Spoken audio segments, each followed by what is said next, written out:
Today we're changing our focus a little bit. We're going to be a little less practical and a little bit more about what are the policy issues that are out there. We will be talking about some of the nitty-gritty stuff, but we're really going to be focusing more on sort of some larger issues, as you can see from your schedule. And I don't know about the rest of you, but last night a group of us solved the world's problems around pain. We're going to start in Bozeman, though. So, and we'll move out to rural from there. So it gives me great pleasure to introduce Dennis Turk, who comes to us from Seattle, and that was about all he wanted me to say about him. But Dennis has spoken across the country and probably across the world about issues about pain management. So we're very lucky and very honored to have him here. Dennis.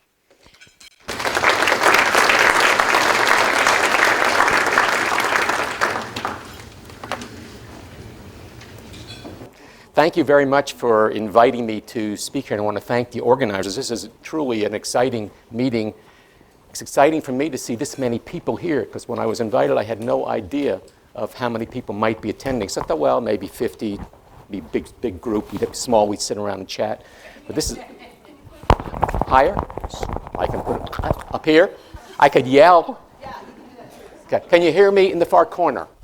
All right, we're set. So what I had said was I want to thank people for letting me come, but I was flattered and honored to be at this group. I sat in part of the session yesterday afternoon, and I said, I've come to an enlightened area.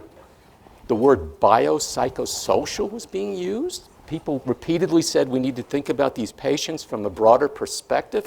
I was impressed. I was just amazed, because if I gave went to a same meeting in Seattle, people would be talking about you do interventions and that's all you do, and then you fix them and they're cured, or you do biofeedback and that takes care of all the problems, or you send them to the acupuncturist and that cures all the pain problems. So you're taking over the world of Bozeman, but you can come to Seattle and hopefully help us, because I think we've learned over time that it's not quite as simple as that. And obviously you know that.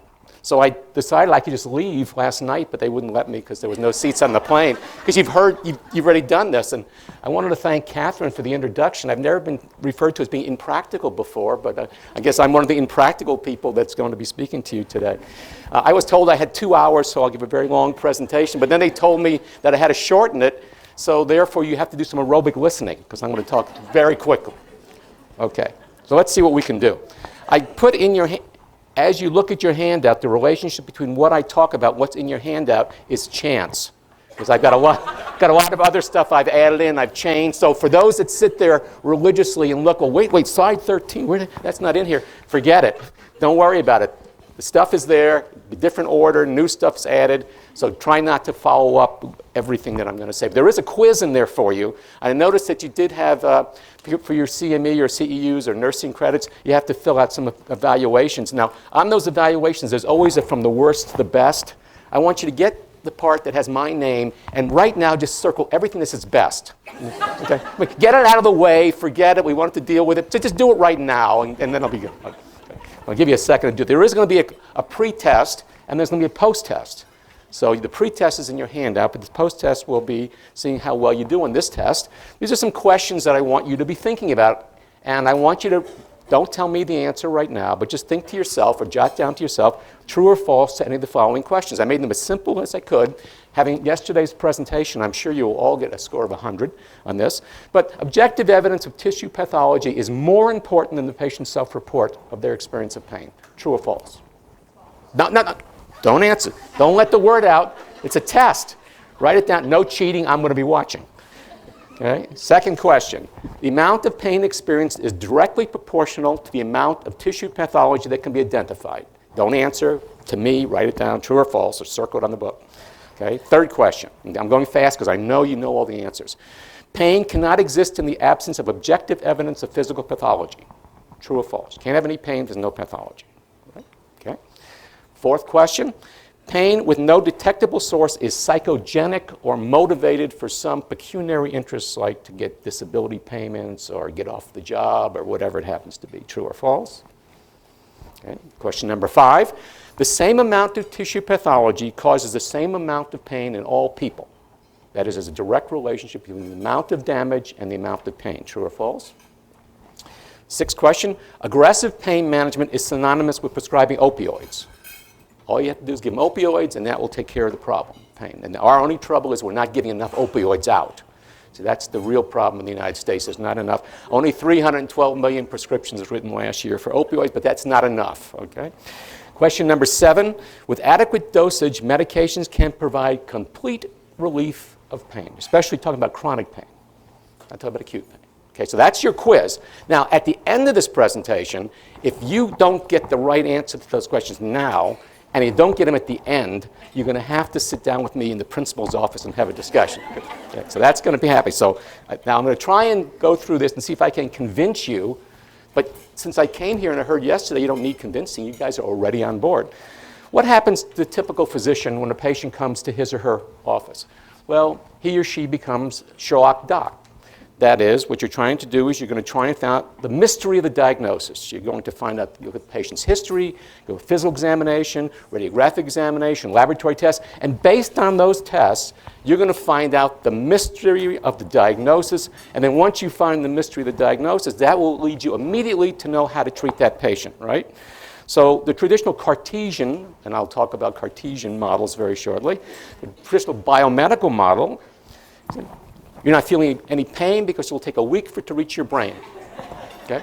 So something happens down here at the periphery, the signals go up this way, there's a very tall guy, a little bell goes off in his brain, and he goes, ouch, it hurts.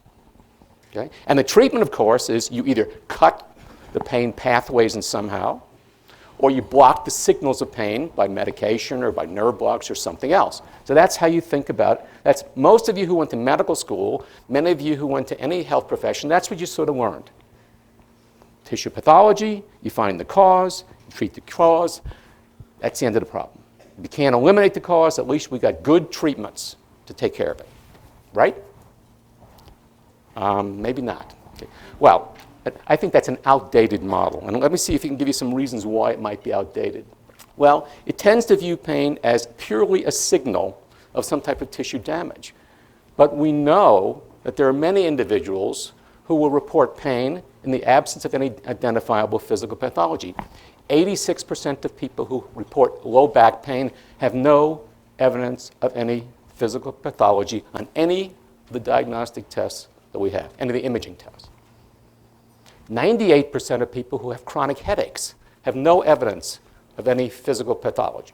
Now, maybe someday we'll have better tests, but right now, that's true.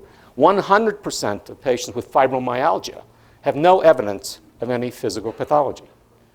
So, wait a second, but you're supposed to have physical pathology to cause the pain. We tend to continue to look for the cause, capital T-H-E, the cause of the pain, because once we've got the cause, we know the structural explanation and we can treat it in some way.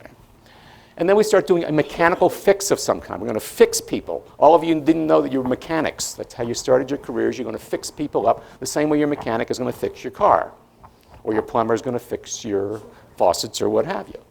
Okay, so that's how we take care of it. And we go for purely symptomatic treatments. If we can't cure the problem, we provide someone with a symptomatic treatment, we palliate the symptoms, and their lives go back to functioning just like they were before their pain began, right? Just give them some opioids, give them some, do a couple nerve blocks, do some physical therapy exercises, go for some biofeedback, and your symptoms are going to get better and people go back to normal functioning. They take the responsibility away from the patient, and it's your responsibility. You're the practitioner, you do something to the patient, and their job is to say, here I am, do whatever you want, fix me. Okay? That's the traditional way that people have thought about it. Now, what are some challenges that you need to have in thinking about this that might at least make us think differently about those assumptions? Well, patients with objectively determined and equivalent degrees and types of tissue pathology vary widely in the reports of pain. Now, how can that be? How could you have same type of pathology and the different responses? There's something wrong with these people. Their brains are not functioning. They're making it up. All those back pain patients, all those fibromyalgia patients, all those headache patients, they're all lying. They're all fabricating. They're all psychologically distressed in some way. Probably not. Interestingly, asymptomatic people, people who have no symptoms, reveal objective evidence of structural abnormalities using all the different kinds of imaging procedures, and I'll show you some data to support what I'm saying. So let's look at some data. These are studies, and the references on the bottom. This is in your handout. And looking at lumbar myography, CT scans, discograms, MRIs, and it's showing you people who have no symptoms, who have evidence of significant physical pathology, identifiable objectively, and don't report any pain. They're faking it. They're lying it, right? They're just very stoic. They really have a lot of pain. They're just not telling us. It's a secret. Now, more recently, this is a study by Jerry Jarvik, who's a radiologist at University of Washington. And he was interested in also seeing, well, let me look at what happens to these people over time. Let's put people who have no symptoms. We bring them in. We do MRIs. And if you look at baseline, okay, just look at the baseline column here. And now what we're looking at is asymptomatic people were selected from the Veterans Hospital who were coming in for other kinds of treatments but not for pain. So just randomly picked them out from different clinics, did MRIs on them as well as a whole bunch of other stuff. And these are the findings that he had. Now, look, these are people who have no symptoms. Well, 65 or 44% had bulging discs. Annular tears were present in 57 of these patients. I'm just picking a few of the examples. Central stenosis, moderate to severe, was present in a significant number of those patients. 10% of the sample. Spondylolisthesis was present in 18% of those people. Now, these people have no pain. They're not coming to see the doctor because of their pain. And then he follows them for 3 years. And by the age, you can see the ages. He looked at difference by age because one of your assumptions may be, well, it's just older people, wear and tear. He saw the same thing in the young and the old people. So then he said, well, what happens 3 years later? Do we see more of these? And in fact, he sees people developing more of these problems who are still asymptomatic. So 3 years, he looked at them the first time. I'm going to come back to the study. And he looks at them 3 years later. And in fact, he sees significant pathology. He's a radiologist. He's very distressed. Because as a radiologist, that's what's going to be the treatment area. But these people don't have any problems. Well, some more challenges for us to think about. Patients with minimal objective evidence of pathology often complain of intense pain, as I said before. Your back pain, your fibromyalgia patients, your headache patients, they tell you they have a lot of pain, and yet we can't find anything. It doesn't quite fit in the typical way you're thinking the Cartesian model. Patients with the same extent of tissue pathology, treated with identical interventions, respond in widely different ways. And everybody in this room knows it. Now, how do you justify that with what your training said? It doesn't fit if you take that simple model of how things are supposed to work. Interestingly, there's only modest correlations among impairments, pain reports, disability, and response to treatment. Knowing how much pathology somebody has does not tell you how disabled they're going to be. It doesn't even tell you how much pain they're going to have. Oh boy, this is tough. What are you going to do with this? Your training said that this shouldn't happen. More challenges, surgical procedures designed to inhibit symptoms by severing neurological pathways, believed to be the generators of the reported pain, may fail to eliminate that. Now, somebody asked me to comment on this earlier this morning. I work with some neurosurgeons who will tell you about all the different neurosurgical procedures and all the places they can cut along the periphery up to the spinal cord, up to the brain, and yet they continue to see people who continue to report pain regardless of whether you've cut along the nervous system. So, where are those signals coming from? They're sneaking around some way. We didn't cut enough. We'll do a lobotomy. It's been done. Don't laugh. It's been done for chronic pain. It hasn't had any great effect. The typical response that they've had from patients who had lobotomies for pain was, I still have my pain, but it doesn't hurt as much. What does that mean? Okay, we don't know what that means. So they've covered lots of things and they still have pain. Most often when spine surgery is a clinical failure, it's simultaneously a technical success. That is, the surgeon has done a good job, has taken care of what he or she thinks the pathology is, and the patient says, but I still hurt. Now, how could that be? The surgery was done right. We cured the problem. Patient reports the pain. Results of your tests were negative. Get lost. Okay. You've done all these different tests. Now what do? I did my diagnosis, I checked them out. It must be something else is going on because it can't be the pathology, right? We've taken care of that. Okay, well then we say it must be psychogenic, psychologically caused. And some of you, do you know this famous person? Anybody know that person? Karl Marx. Did you know that Karl Marx worked in the area of pain? I think not all of you didn't know that early in his career. Yeah, the only antidote to mental suffering is physical pain. Now, I don't typically cite Karl Marx in meetings of this type, especially in Bozeman, Montana, so don't tell anybody I did this. But he did say that about pain. Now, any of you ever heard of Charles Schulz, who's Peanuts cartoons? Did you know that Charles Schulz was a Marxist? You didn't know? Oh, I'll show you, yeah, I'll show you. Now, Karl Marx is interpreted by Charles Schulz, okay? I'm worried about a little boy who sits next to me in school. He cries every day. This afternoon I tried to help him. I whacked him one on his arm. You whacked him one on his arm? I think it helped. There's nothing like a little physical pain to take your mind off your emotional problems. Karl Marx, Charles Schulz are saying the same thing. Strange but true. Now I have a caution for you, and this is a caution to keep in mind. Psychological factors these guys are talking about modify or may modify the perception of pain, and they may modulate the experience of pain, but they are rarely the causes of the pain, and that's important to keep in mind. Living with chronic pain impacts people's lives. It can affect how people experience their pain. It can affect a lot of other things. That's not the same thing as saying that psychological factors cause the pain in the first place. A lot of people who hear psychological think you're saying these people, you don't think they have real pain. Well, number one, there's no such thing as not real pain. But in fact, living with pain, living with diabetes, living with any chronic disease impacts on people's lives. And you've got to understand that you don't separate out the physical from the psychological and the old Cartesian mind-body dualism. The somatogenic explanation is that it's caused by physical factors, and when you don't find the physical factors, it must be psychologically factors, caused by psychological factors. Well, let me suggest it's not or, but rather it's both. Pain is caused by both sets of factors. And we've looked at social environment and other things as well.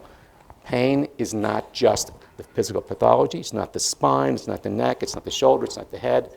It's that spine, neck, shoulder, head that lives in a body of a human being who lives in a social environment, and that person has a history, and that person is going to be continually living with this chronic pain, and that influences their life. And that's what I heard yesterday, so that's I could stop my talk right now and leave because you all already believe this. Okay, now there's a consequence that if you have this dualistic perspective, there's a consequence of what this does to the relationship that you have with your patient in this adversarial relationship. Because, what do you do, how do you think about your patient? Well, physicians' view of chronic pain patients, not you, of course, they're wimps, crocs, or fakes, right? Yeah, okay, but what's the patient view of you? Quacks, hacks, and thieves. I mean, that's what happens. It's got to be physical. We can't find physical. It must be psychological. He or she is trained to be the health provider. I'm paying them big bucks, and they didn't fix me. Quacks, hacks, and thieves. So it goes back and forth.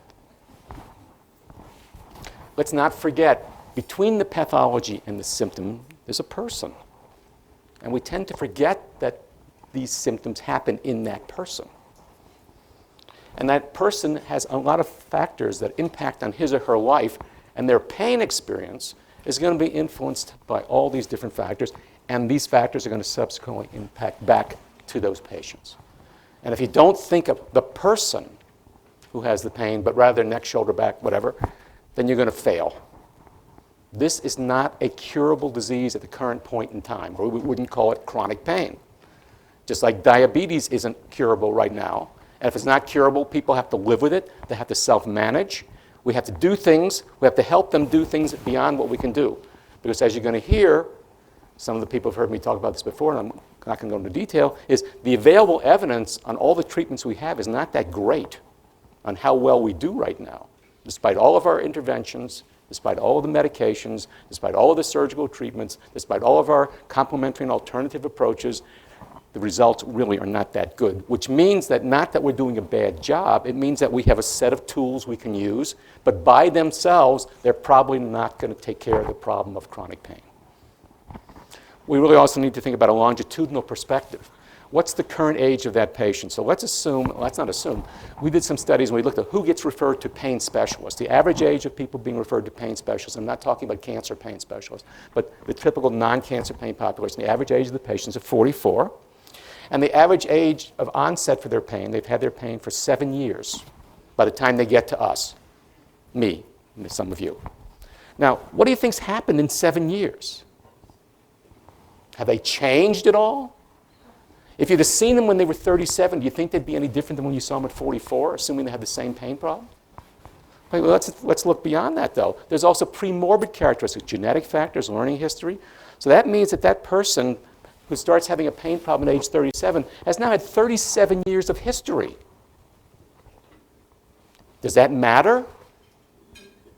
Is it important? Now, what's the life expectancy? Let's just take a number, let's say 76 is the life expectancy for this person. That means that unless you're going to cure them, and maybe some of my surgeon friends think they're going to cure all the chronic pain problems, and some of them can get cured, but the vast majority don't get cured. They get improvement. Well, that means they're going to end up living with those symptoms for a long period of time. So you give them your medication, well, that means they're going to be taking medication for, last I heard, opioids, antidepressants, anticonvulsants, nonsteroidals don't cure pain. They provide symptomatic improvement. Therefore, the person's going to have to continue taking this medication, possibly increase in dosages, possibly combination, maybe new drugs will come along, but continue to take medication for long periods of time. 20, 30, 40 years. What's going to happen to that person over time? And as they age, what's going to happen to them as far as other medications they're going to end up taking? The average person over age 70 is taking 6 to 12 medications, prescription medication. Are we enlightened? Or I wanted to enlighten, not delighten. Okay? And let's not forget that what happens about this individual experiences depends to some extent on what resources he or she has. If you don't have financial resources, if you don't have social supports, it's going to make things more difficult for you. Yesterday, for those that remember, one of the cases was a 72-year-old woman who was living alone. Now, whatever your treatment's going to be, this is going to be a person living alone. She is not going to have a whole lot of social supports unless her neighbors are coming around or she's got children in the community to help her out. It may be more difficult for her to do some things because she doesn't have that versus someone who was living in a good social environment with social supports. Economic resources. If you can't afford to drive to the physical therapist who's not close by, you can't afford to pay out of pocket for some of the treatments, it's a lot more difficult to do. What's the natural history? What's it like to be somebody who has chronic pain? Think about the patient, the last person you saw with chronic pain, and imagine what they've gone through before they ever got to you. Well, first of all, they had an awareness that they had some kind of symptoms, and they needed to have something done about it. And they might have either decided to treat themselves, or they went to some health provider to try and get some type of assistance. And there's lots of diagnostic tests performed, as I showed you, and there's lots of uncertainty about those diagnostic results. And when a patient doesn't get the results that he or she wants, they become somewhat frustrated because they were all taught that there's a symptom, there must be a cause, and I'm going to go to the doctor or the health provider, and he or she is going to find the cause, and I'm going to get better. But, you know, a lot of times we can't find what the cause is. Well, not only does the patient become frustrated, but their significant others frustrated. People don't usually, except for a 72-year-old lady, don't usually live in isolation. They live in families. They live with significant others. They have neighbors, they have friends, they have other people around them who also care about this person, and they would like something to happen, they'd like to help, and you're telling them we can't find what's wrong? So they become frustrated, and I should not forget you, or I should say healthcare provider becomes frustrated. You want to do your best. You want to help the patient. That's why you entered this field. Hopefully, the dirty little secret that the only reason you entered the health field is because you're going to make money. Hopefully that is not true. That myth that seems to be riding. So all of you really started out wanting to help people. So you come in, you do your assessment, you diagnose, you're trying to find out something you can do, and you can't find the cause. So you become frustrated. They're frustrated. And then what happens? Well, they go doctor shopping, either by referral or on their own. They seek somebody else out. Well, Dr. X didn't help. I'll try specialist Y. Or specialist Y didn't work. I'll go to the alternative medicine person. And if that didn't work, I'll go to another. They start seeking. Or if you happen to be the referral source, well, I think you need to see the radiologist. I think you need to see the orthopedic surgeon. I think you need to see the neurologist. You're going to refer them someplace else because you can't find what's going on. And then they get sent to you, of course, because you're the experts. And then more tests are performed, usually more invasive, more costly tests are performed. And often we still don't see a whole lot that we could identify. You saw the MRI data. Okay, so now when you can't find something, whether you say it consciously or whether the patient picks it up or hears it from family, there's a suggestion that there must be something else going on that isn't physical. So there's some suggestion that there's either psychological causation or they're malingering. They're trying to avoid something. And then what happens is the patient may report more symptoms to you to convince you that they really are suffering. If they get messages from you that, well, we can't find anything, is it really as bad as you're saying? Well, it's really terrible. Let me explain how bad it is. So the patient becomes more dramatic. And then what does that do to you? We say, aha, this person's a somatizer. This person's a hysterical woman. This person is whatever pejorative term you want to put in there, because the person's overreacting, overreporting. And they shouldn't do that because we can't find anything. So then what happens is there's increased emotional distress for the patient, because now you're telling them we don't believe them. And then what happens is this goes around and around and around, because there is no cure. Chronic pain is 365 days a year, 24 hours a day, forever. Now think about that for a minute. You can give them some symptomatic improvement, but they're going to still continue to have pain. If there's one word that captures what these people are feeling, you lost the D, is demoralized. Their bodies let them down. The healthcare systems let them down. The significant others have let them down. The insurance companies let them down. Their employers let them down. So what's their... Now they come to you. Okay, so this is the patient who now, on Monday morning, this is the person you're going to see. I do psychotherapy on the side. For any of you who need a little help, I can take care of your distress. Now, are these people distressed? Well, they should be, and they are. And these are showing you some data looking at the levels of the prevalence of depression among community samples, ambulatory medical patients, medical inpatients, and people coming to see pain specialists or pain clinics. So that's just looking at the levels of depression.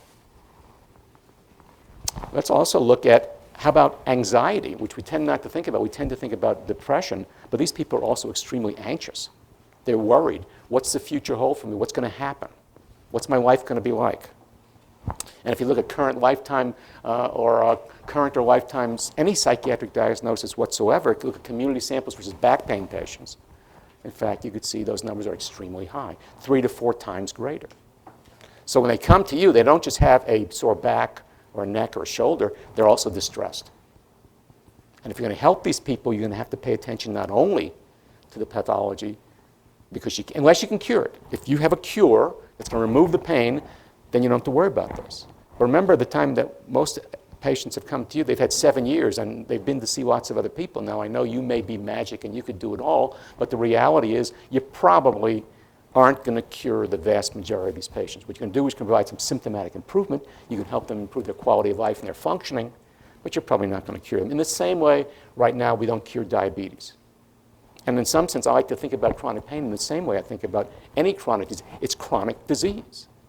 And if it's a chronic disease, you're going to have to think differently about how you're going to treat these patients. Now, I want to make a distinction between a psychiatric diagnosis, something from the DSM-4, versus psychosocial modulation of pain. It's not the same thing. I'm not talking about all these people have psychiatric diagnosis. I'm suggesting that the role of psychological factors are important for you to understand as you see these patients. And a caution, many of the symptoms that are in the DSM-4 for psychiatric diagnoses actually overlap with what you would see with any chronic pain patient. Insomnia, loss of appetite, agitation, those are all included in the DSM for psychiatric diagnosis, but they're also prevalent in people who have pain problems. So don't jump to a psychiatric diagnosis, and don't take what I'm saying as saying, you think all these people have a psychiatric diagnosis, but rather what I'm saying is that it's important to understand that whole person. Psychological factors can play a role in predicting disability, and I'll show you, and all the things I'm going to show you some data to support these. Influence perceptions and the experience of noxious sensations, affect emotional response to pain, affect their behavioral response to pain, influence how others respond to them, affect them physiologically, directly, and influence their response to treatment. All of those factors can be relevant in chronic pain, and you need to understand them. So let's look at some data. Are there any data? Is this guy just making stuff up? Why should I believe him? He came from Seattle. Do you trust anybody from there? Okay. We're in Montana. All right. Well, there could be the effects of thoughts on perception of pain severity that I mentioned. It can actually have effects on how willing people are to engage in physical therapy.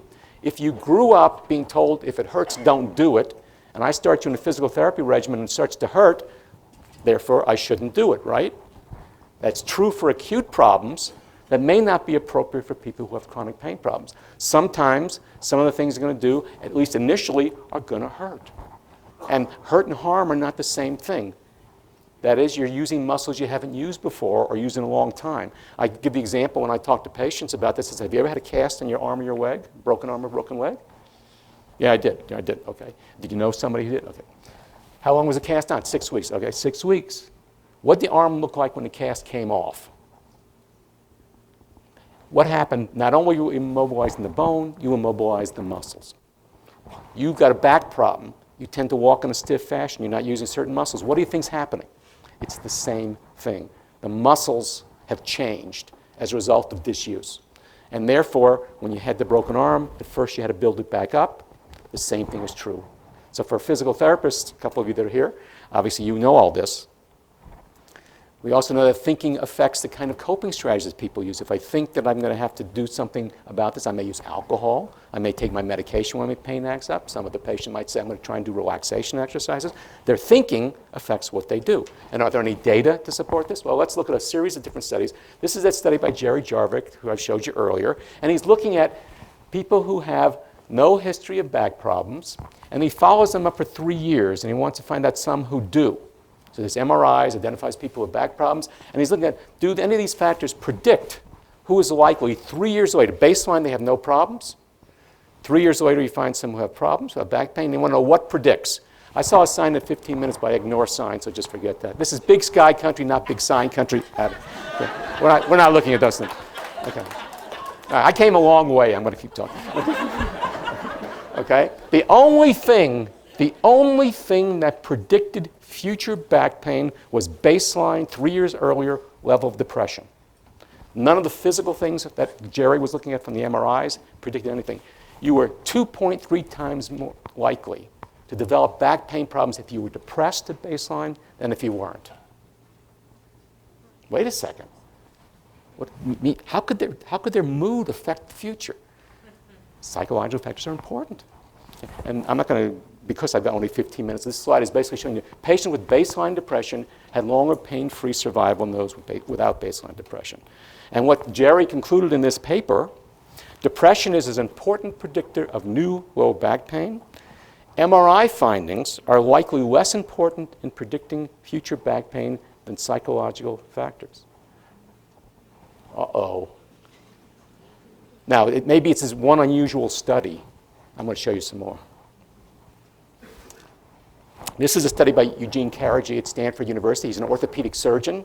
He was looking at what predicts disabling back pain, and his hypothesis was that he was going to be able to find stuff on the MRI that was going to predict.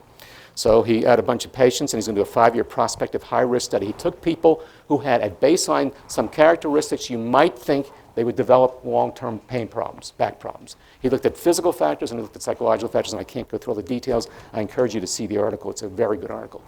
33% of these patients, or 33 of these patients, total was 100. He had 33 patients who had mild persistent back pain, but none of them were coming for treatment. He got them out of another VA system. They were not coming in for treatment of their back pain, but they admitted that they had some mild pain.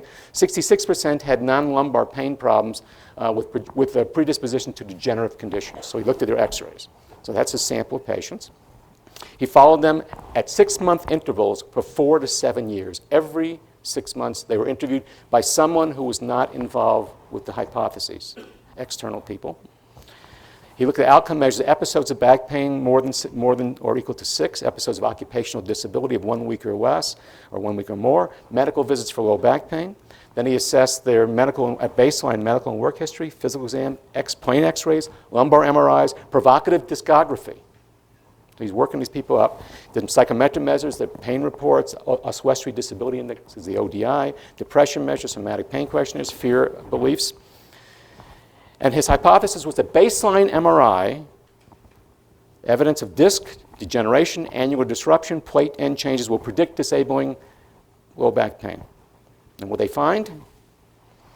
Development of serious low back pain disability in patients with both structural and psychosocial risk factors was strongly predicted by baseline psychosocial factors.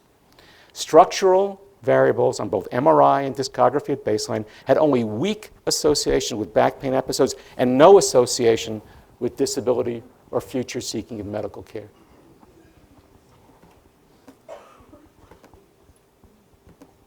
Okay? Look at another study. This is a study in which we brought in people, this is one of the studies that I was involved with, and we brought in people who had fibromyalgia. 46 of these patients said their symptoms began following some type of trauma. Typically, it was an automobile collision or falling on the ice or some prior surgery. And 46% reported an idiopathic onset. I don't know, I woke up one morning, I was a little achy and just got progressively worse, and over days and weeks and months it got worse, and now I got fibromyalgia. Notice that there's no difference on age, sex, high school education level, marital status, duration of pain. Look how long they've had their symptoms. So these people have had problems for a long time by the time I see them. So the question is, what's different about these individuals? Well, on medical findings, and we have a system that I can't go into, that we evaluate these patients fairly extensively, we could find nothing different than those who had traumatic onset versus idiopathic onset. We did find significant differences in pain severity, how much pain interfered with their lives, and their levels of affective distress. The more they said their symptoms followed a trauma, even in the absence of any identifiable physical pathology to discriminate, they said their pain was worse, interfered more with their life, and they were more distressed. Patients' interpretation of the same, objectively the same symptoms, signs, only the psychological factors are important. We then looked at physical function. We had physical therapists do functional capacity examinations on these patients. I just pulled out just parts of it just to give you, summarize a range of motion for these people. There's nothing different, nothing significant different in range of motion. But then we asked them, how disabled are you by your pain? And what you can see is a statistically significant difference. If the patient says, my symptoms began following a trauma, I say I'm more disabled. The patient's interpretation influences their experience. Interestingly, we also looked at other treatments patients have received, and if the patients said their symptoms began following trauma, they were more likely to have nerve blocks, physical therapy, transcutaneous electrical nerve stimulation, and prescriptions for opioids. But there's nothing different medically. So what's going on? Why are they getting more treatments and different treatments? And we'll come back to that. Another study, in case you haven't had enough to scare you, okay? This is a study in which we looked at people with back pain. This is an old study that I did with a colleague of mine from Germany, and we were interested in looking at what predicts the amount of pain people with back pain have, and other things as well. And to do it very quickly, we looked at the duration of their symptoms and actual changes in x-rays. So just look at the top part here. And if you want to know how well do those predict how much pain the patient has, just look at the first number on the top, the 0.015%. That's how much of the variation in pain report could be predicted by duration or actual x-ray changes. PRSS and PRCSS are psychological measures of distress and attitudes and beliefs about what's happening to them. 43% of the variation, how much people reported pain, was predicted by their attitudes and beliefs about what's happening to them in their mood state. We also were interested in physician visits. How does a person with back pain decide when they should go to see the physician? Simple question, okay. Same patients. Duration change of x-rays, again, very small percentage of the variance is accounted for by that. The patient's beliefs determine when they come to see you, even though objectively there's nothing different among these patients. Now, a lot of people who have seen this have said to me, well, that's back pain, that's it's a heterogeneous classification. What happens if you had a group of people with real identifiable, structural, consistent pathology? Okay, so we went to a sample of patients with rheumatoid arthritis. Now, I think everybody in the room would agree, we can diagnose rheumatoid arthritis. We have good tests for it, pretty clean. So maybe their changes in x-rays and blood chemistry, sedimentation rate, and what have you, is going to tell us about their amount of pain they have with their RA, right? Wrong. Look at the top number. How much of the variation in pain among RA patients was related at all to any of this clinical activity? Very small percent. How much of their pain is predicted by the psychological factors? Whoops, 32%. It's not the physical pathology that's affecting people's pain in these circumstances. It doesn't mean their pain isn't real. We can all look at their lab reports. We know it's true. We can look at their joints. We can tell they're inflamed. But the amount of pain is not just affected by that. Some of you are familiar with John Lozier, who's a neurosurgeon in Seattle, and he has this famous Lozier's onion, as we refer to it. There's nociception. That's neurological information from the periphery centrally. There's the report of pain. There's suffering. And there's pain behavior. Of all those factors, what is observable? Can you see nociception? No. Can you see pain? No. Can you see suffering? You can infer it. Pain behaviors, you can observe. That is, it's a patient demonstrating something to you, an overt expression of pain, distress, and suffering. So that's all you can see. If it's a behavior, then you can observe it. If you can observe it, it's capable of eliciting a response, and responses can influence the behavior, and this goes on over time. And these are what we refer to as schedules of reinforcement. I don't have time to go into detail, but depending upon the response people get, they're more or less likely to demonstrate these behaviors. It's in your hand as you can look at it. So let's go back to a study. We got a sample of people coming to a pain clinic, and we were interested in saying, a lot of these patients are taking opioids, and some aren't. What's different about those who are prescribed opioids than those who aren't? And if you look at the first side here, we're looking at, is there anything, and we have 18 different medical imaging, history, diagnostic stuff that we look at. We call MEDICS, Medical Examination Diagnostic Information Coding System, which is what we use to come up with this biomedical, and I can't go into details. But you'll notice that there's nothing different. There's no significant difference between those individuals on anything biomedical. Okay, so what's going on? How do you decide, how do you who prescribe, how do you decide who should get an opioid? Well, it must be the pain severity. The more severe their pain, the more likely you prescribe an opioid, right? Wrong.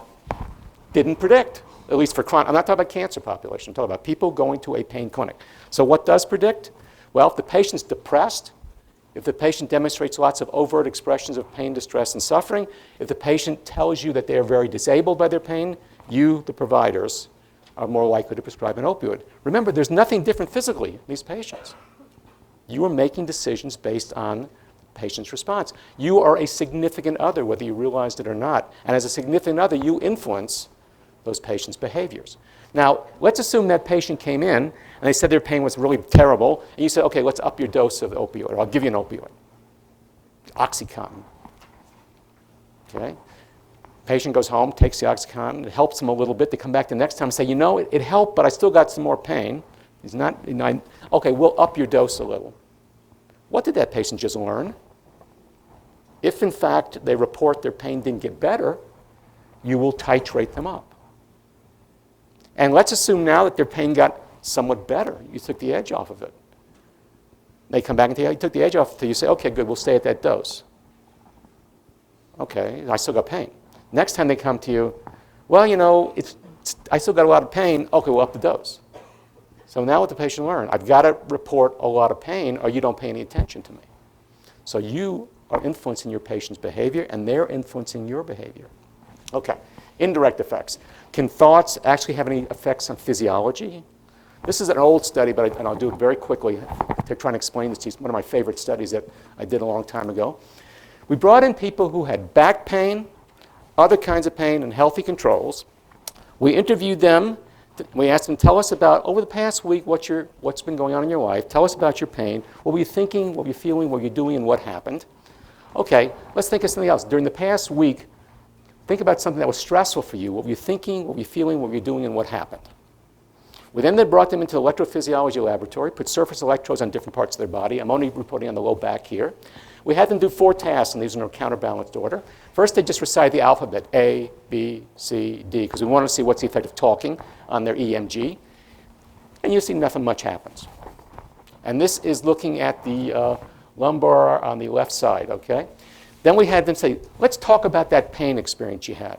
You said during the past week, and we would guide them for 1 minute talking about their pain over the last week.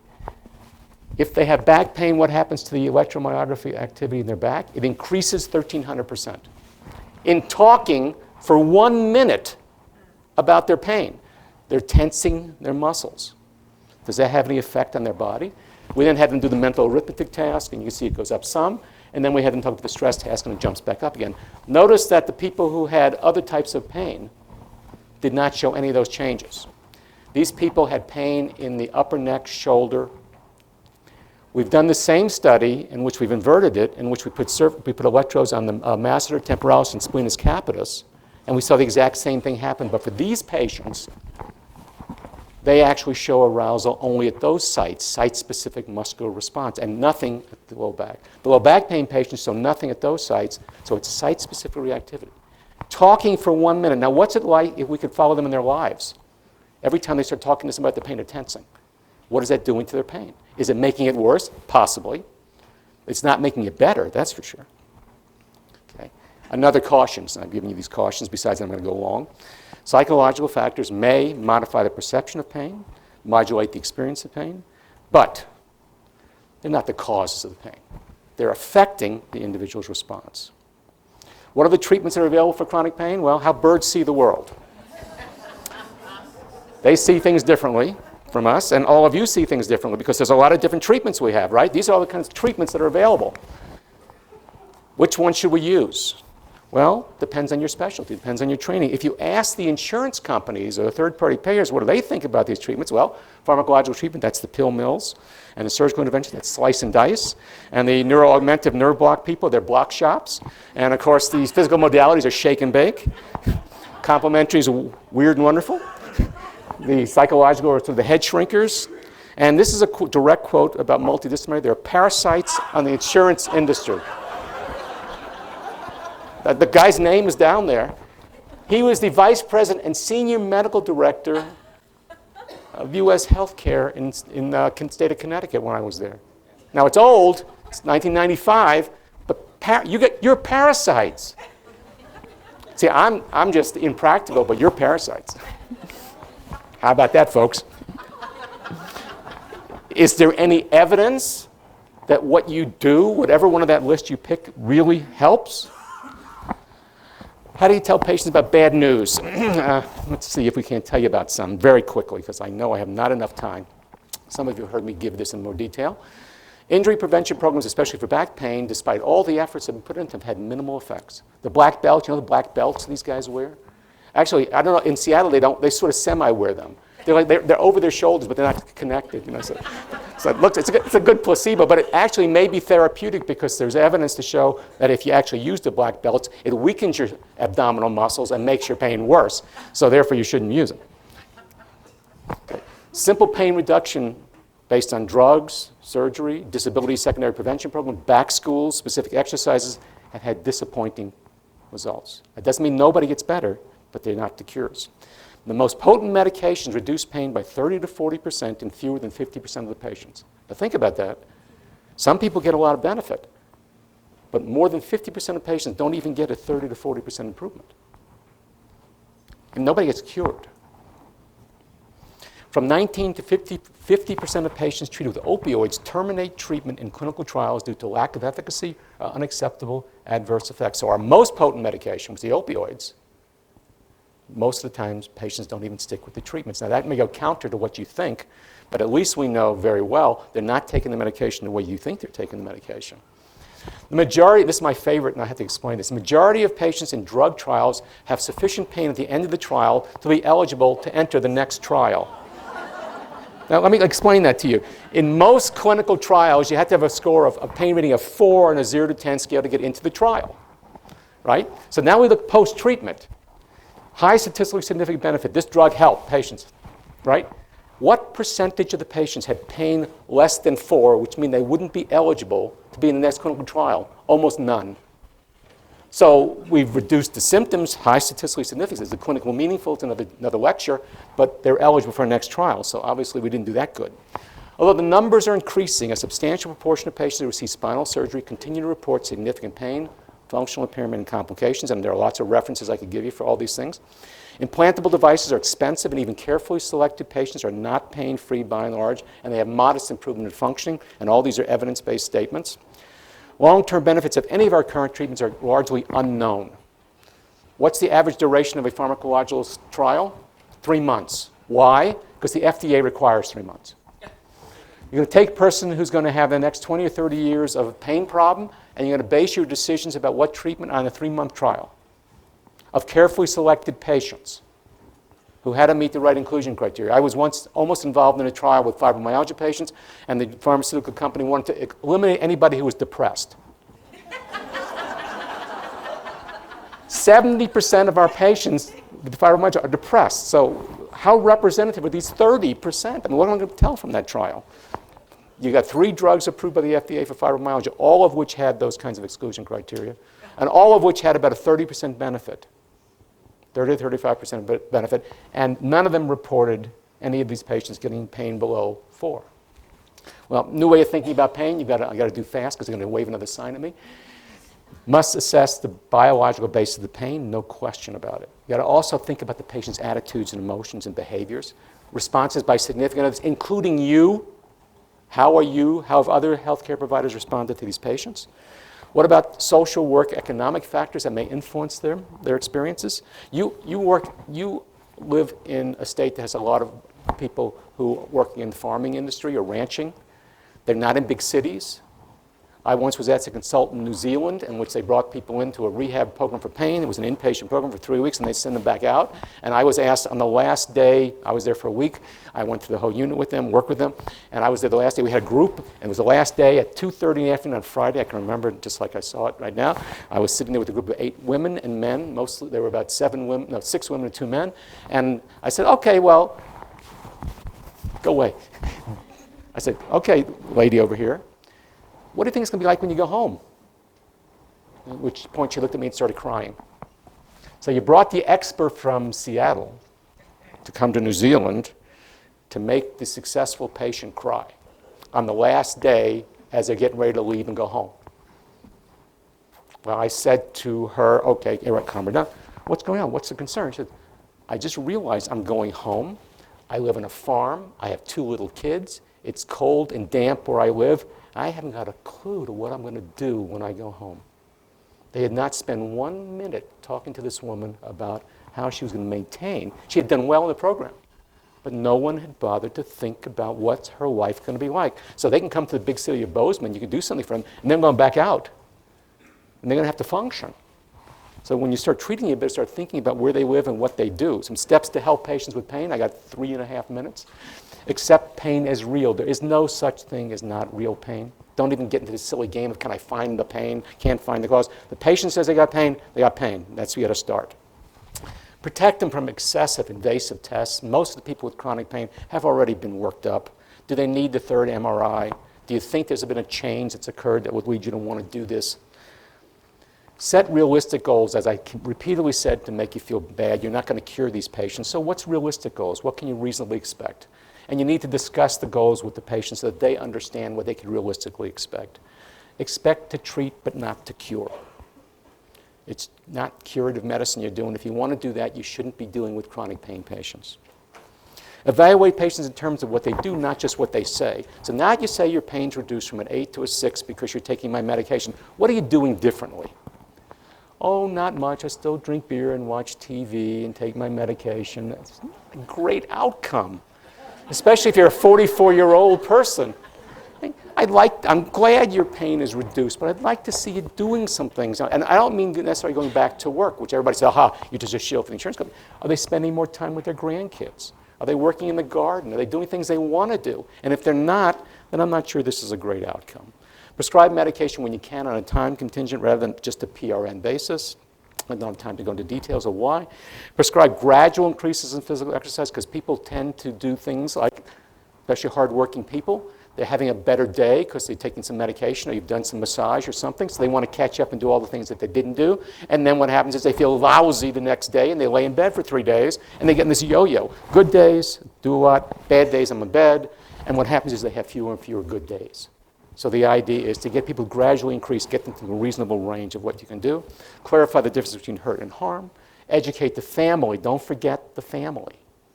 Focus on activities and not just the pain. Help the patient also think about the positive things. We always tend to focus on all the things they can't do. What about the things that they can do that we can get involved with and help them with?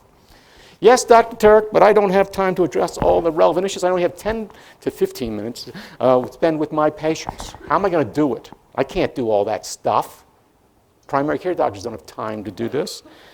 Well, there's never enough time to do it right, but there's always enough time to do it over because these people are coming back. You're not done with them.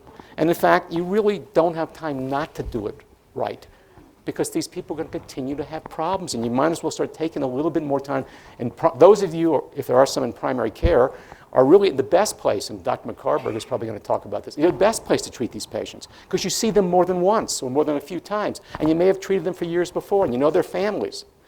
And these are the people who you know better than if you come and send them to Seattle to go see the pain clinic. Experts will see them for a couple days and send them back to you. You still got these patients, and you know them better than we do. There's some barriers to what you don't do inadequate knowledge of pain management, obviously not in Montana from what I heard yesterday. Some people say it's too difficult to spend time. I want to refer them to somebody else. It's a therapeutic transfer. It's therapeutic for me to get rid of the patient. There's a denial of third-party payers who don't want to take care of these patients. If you do a procedure, they'll pay for it. If you want to talk to the patient, my God, talk. Anybody could talk. Why should we talk to them? Adequate resources, that is, you work in a rural area or you don't work in a clinic that has access to physical therapists and psychologists and vocational counselors. You've got to find a way to use the resources you have to make it happen. There's a lack of professional time. You just don't have the time to do it. Inertia, I've been doing it this way. I like doing the way things are. Don't bother me with any facts or any information. Patient characteristics, well, they're too old. I can't really do much with them. They don't have enough. They're not smart enough to benefit from these kinds of things. That's not their problem. It's your problem because you've got to find a way to make them able to understand what you want them to do. There's an absence of adequate pain assessment. People don't really do a good job. To give you just a little quick practical tool, since I was told I'm impractical, I have what I call a brief psychosocial screening that you can do with these patients. It doesn't mean you have to spend hours. Yesterday was a discussion, but does every patient have to go through a detailed psychological evaluation and insurance companies won't pay? Well, maybe there's some things you could do to screen to decide who does need a more extensive evaluation. So I use the little acronym ACT UP. Activities, how is the pain affecting the patient's sleep, appetite, physical activities, and relationships with people? C, coping. How is the patient dealing or coping with their pain? What makes it better? What makes it worse? Think, what are your thoughts about the future? Do you think your pain will ever go away? What are you going to do if your pain doesn't get better? So what's the patient thinking? Upset. Have you been feeling worried, anxious, depressed, down, blue, whatever language you want to use the patient's comfortable with? This is, I think, in your handout. If it's not, I'm sorry. People. How do other people respond to your pain? Based on how people respond, if they're very distressed, they're worried about their future, it's impacting on their social relationships, then maybe you don't have the time in your 7 to 15 to 25 minutes with these patients. Maybe you do need an evaluation. If, in fact, they're doing fairly well in these areas, then maybe you can handle it. You don't need to do it. So there are simple things you can do to help you move along. Some conclusions, if I can end, because I've been over time. Chronic pain is complex, in which psychosocial behavioral factors, as well as the physical ones, are important. Beware of what I'll call the patient uniformity myth. Every patient who has diagnosis X is just like every other patient. If one person comes in with fibromyalgia and the next one comes in with fibromyalgia, it's going to be just like that one. Wrong. They're individuals and they're different. Their life situations are different. Assessment and treatment must pay attention to more than just the physical pathology. And we really need to move from the Cartesian model on the left here, the little boy with his foot by the fire with pain signals go up and off in the brain, to what I'll call the biopsychosocial model, in which we pay attention to tissue pathology, but also what does the patient do about it? What's their experience? How do they communicate with other people? What's the responses from people? Whoops, go back. What's the responses from others? That's a more biopsychosocial model. All these factors are going to be important, and you all knew this yesterday. And I'll skip that one. What's my most important one? If you remember nothing else that I showed you, it's this one. Treat the person in context and not just his or her body parts and pain. If you don't treat the person, you're going to fail with these patients. Well, back to the quiz, and I'll end on this. Okay, let's see how you did. Okay, objective evidence of tissue pathology is more important than self-report. True or false? Don't say it. Just check your answer. You don't say false, I failed. Okay, you didn't fail, I failed. The amount of pain experienced is directly proportional to tissue pathology. Hopefully you said false. Okay, and I'll do these very quickly because you know the answers to all of these. Okay, so now you can check yourself how'd you do, and let me do the following, which will be, all right, the number correct will classify you. You can classify yourself. If you had 0 to 2 correct, you're a uninformed Cartesian. I'm sorry, but you can't be helped. If you had 3 to 4 correct answers, well, you're a recalcitrant Cartesian. You're still sort of fighting to keep in there. If you have 5 to 6, you're a Cartesian in remission. And if, in fact, you had 7 correct, you're an enlightened biopsychosocialist or a biopsychosociopath. Thank you very much. I'm good?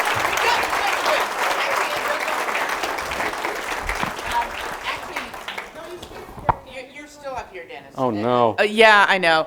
Because actually we put in some time for questions. Oh, no. I know. Only easy questions, please. Only easy I questions. have 2 children. Easy questions. So actually I have, yes.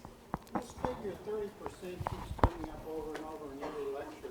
Is that a real 30% of... Of pain relief from opioids and medications? Yeah. The figure 30% keeps coming up over and over. Now, is that a real therapeutic effect, or is that a placebo effect? It's on, but I'll repeat the question. He was asking 30%, is that a real therapeutic effect or is that a placebo effect? The typical placebo effect when inactive placebos are used in drug clinical trials is about 10% improvement. So 10% of patients get a 30 to 40% benefit. For the active treatment, it's 30 to 40%. So that's a true clinical effect, but you do have 10%. If you use an active placebo, meaning it mimics the side effects, the placebo effect is 20%.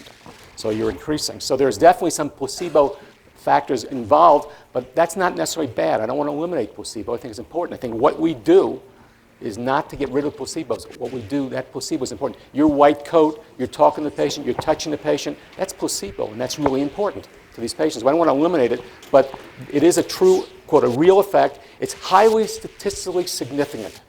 But is it clinically meaningful? That's really another lecture I could give you about that, because often what happens if you know a little bit about statistics is the bigger your sample, the smaller the amount of change you actually have to have. So if I have 300 patients in a trial or 500 patients in a trial, I don't need a whole lot to get a statistically significant benefit. So when you look at the actual change, the amount of change, about 20% pain reduction is what people tend to get. Highly statistically significant. Is 20% or 30% pain reduction meaningful? Well, it takes the edge off, but it isn't a cure. So it's highly statistically significant, but it may not be meaningful. If we look at a 0 to 10 scale, the improvement is 2 units on a 0 to 10 scale. If your pain was a 9 to start with, it's down to a 7. You see, remember they had to have 4 to get into the trial to start with. Most people continue to have a 4.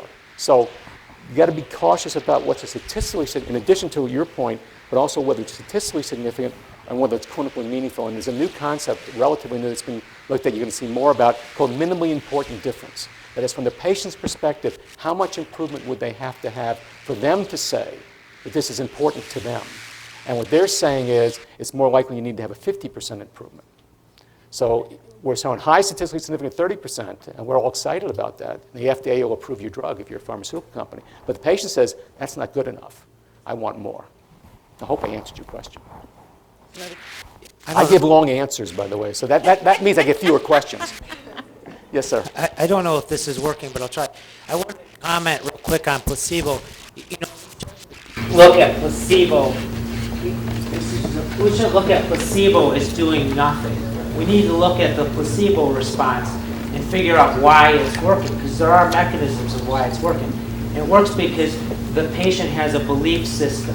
They believe that herbal medicines are going to help them. They believe that chiropractic is going to help them. They believe that medicines are going to help them. And the care is delivered by a practitioner. You don't just tell the patient, oh, take this pill, it's going to make you sick. You tell them, take this pill, it's going to make you better. And then the same thing with the injection. And if you have the same behaviors and you use your injections, if you tell them, oh, this injection probably isn't going to help you, but we'll try it anyways.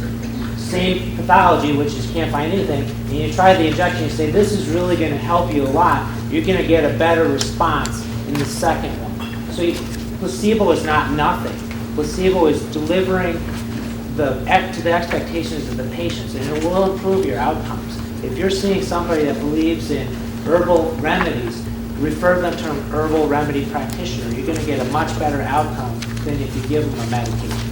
Excellent comment. Let me even expand it one step even beyond what you're saying.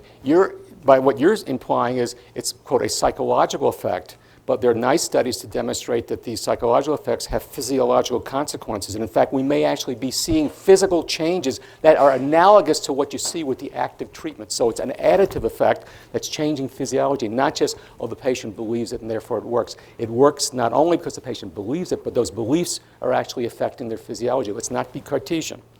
The mind and the body are connected. Yeah. State Department of Labor and Industries is currently considering guidelines. And of course, chronic pain is one of those. And one of the ideas floated at those meetings is a set of surveys for the patient to take before they arrive at the doctor's office to give the physician a snapshot of where they are, chronic pain, and where they might be going, and then also to track outcomes. Could you offer an opinion on a small number of what would you think would be the optimum surveys for that snapshot? Well, first of all, great comment. The state of Washington, as we speak, is actually going to that system. And there's a company called Registrat, which is a national company that actually is going to take what we're doing, I believe, in the state of Washington, at the University of Washington, and try to actually become a national system to do this.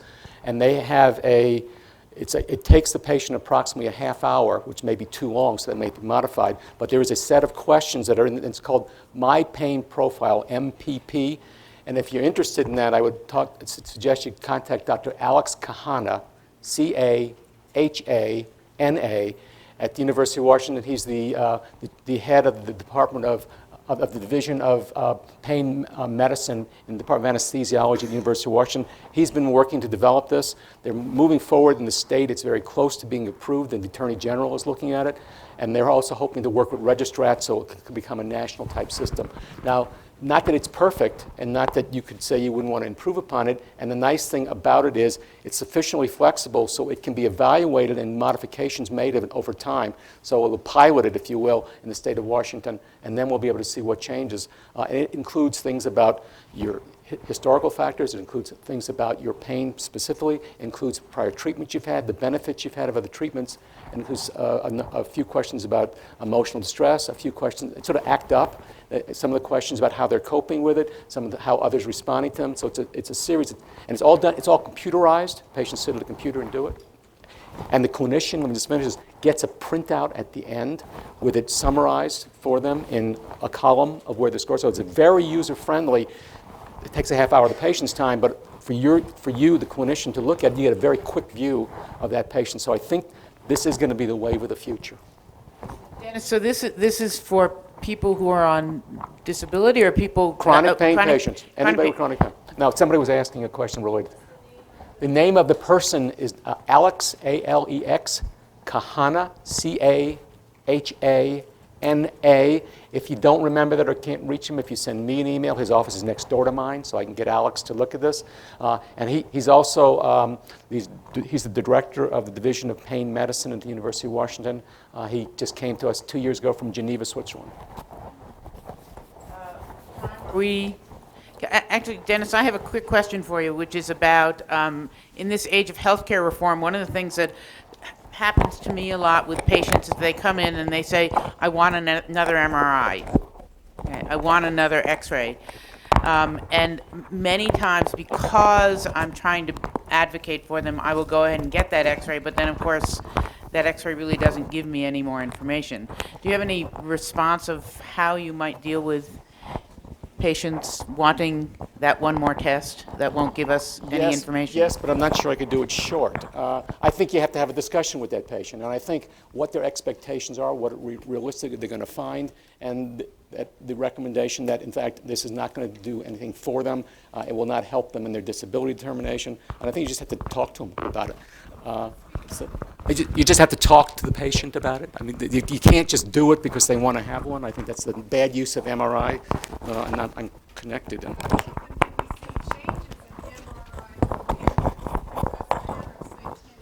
Unless you think they have a progressive disease, you're not going to see any changes that are occurring.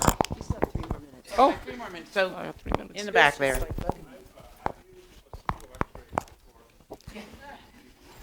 You've used placebo X-rays?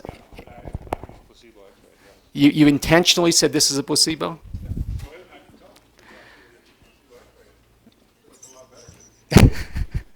I don't think I want to respond to that. I'll let the insurer comment on that. Any other one more over there.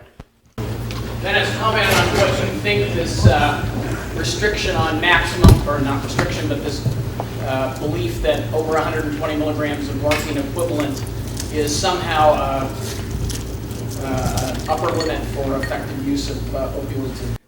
If you're talking about the state of Washington guidelines, first of all, they never said that it was the upper limit. What they said was that if you're going to go above that limit, you need to get a consult with somebody who's more knowledgeable and specialized in this area. The reason they came up with that cut is because the Department of Labor and Industry, which is Gary Franklin, if you happen to know Gary Franklin as the chief medical officer, they went into their database and they looked at there had been a dramatic increase in the number of overdoses and deaths And they looked at what the cuts were, where they were seeing that, and anything over 120 is where you saw a big increase in the number of people overdosing.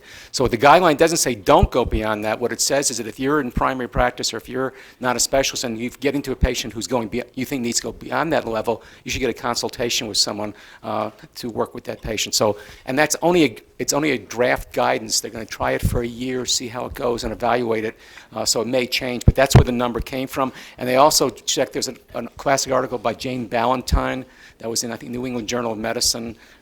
Who was the author with the, was that with, so Ballantyne and somebody else, in which she used that figure. So that they started there, but they actually were very data oriented. They went back to look at, they had an increase in the overdosing, looked at what was the dosage for the people who were overdosing, and the 120 seemed to be the dramatic cut point, and that's where they came up with that.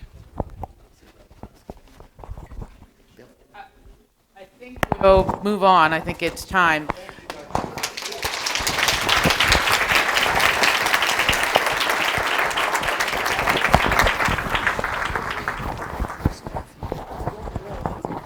Our next speaker is Bill McCarberg. Dr. McCarberg is from San Diego and Kaiser Permanente system there, which is actually at the forefront, I think, of a lot of different disease management systems. So I'm really looking forward to hearing him talk about how, as a primary care physician, he's created systems within Kaiser to look at that. I'm already impressed by his technological expertise. This is way beyond anything I could do. So, Bill, all yours. Thank you very much. I assume you can hear me okay in back. How about? Is that any better? Great, don't mess with it. Keep it right there. So I'm Bill McCarberg. What a marvelous group I have here today. Isn't this is great? I'm so happy. How many primary care people? Primary care, pain specialist,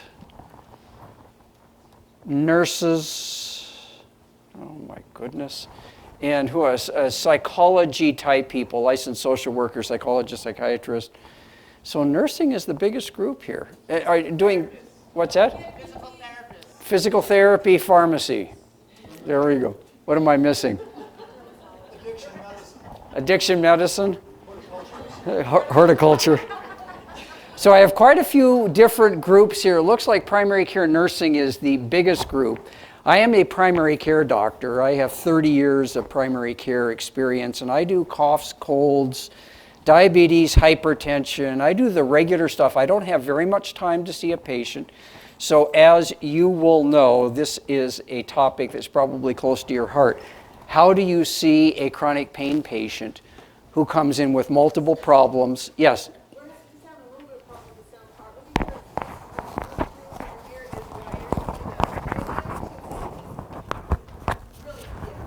Really want me to yell in order to hear.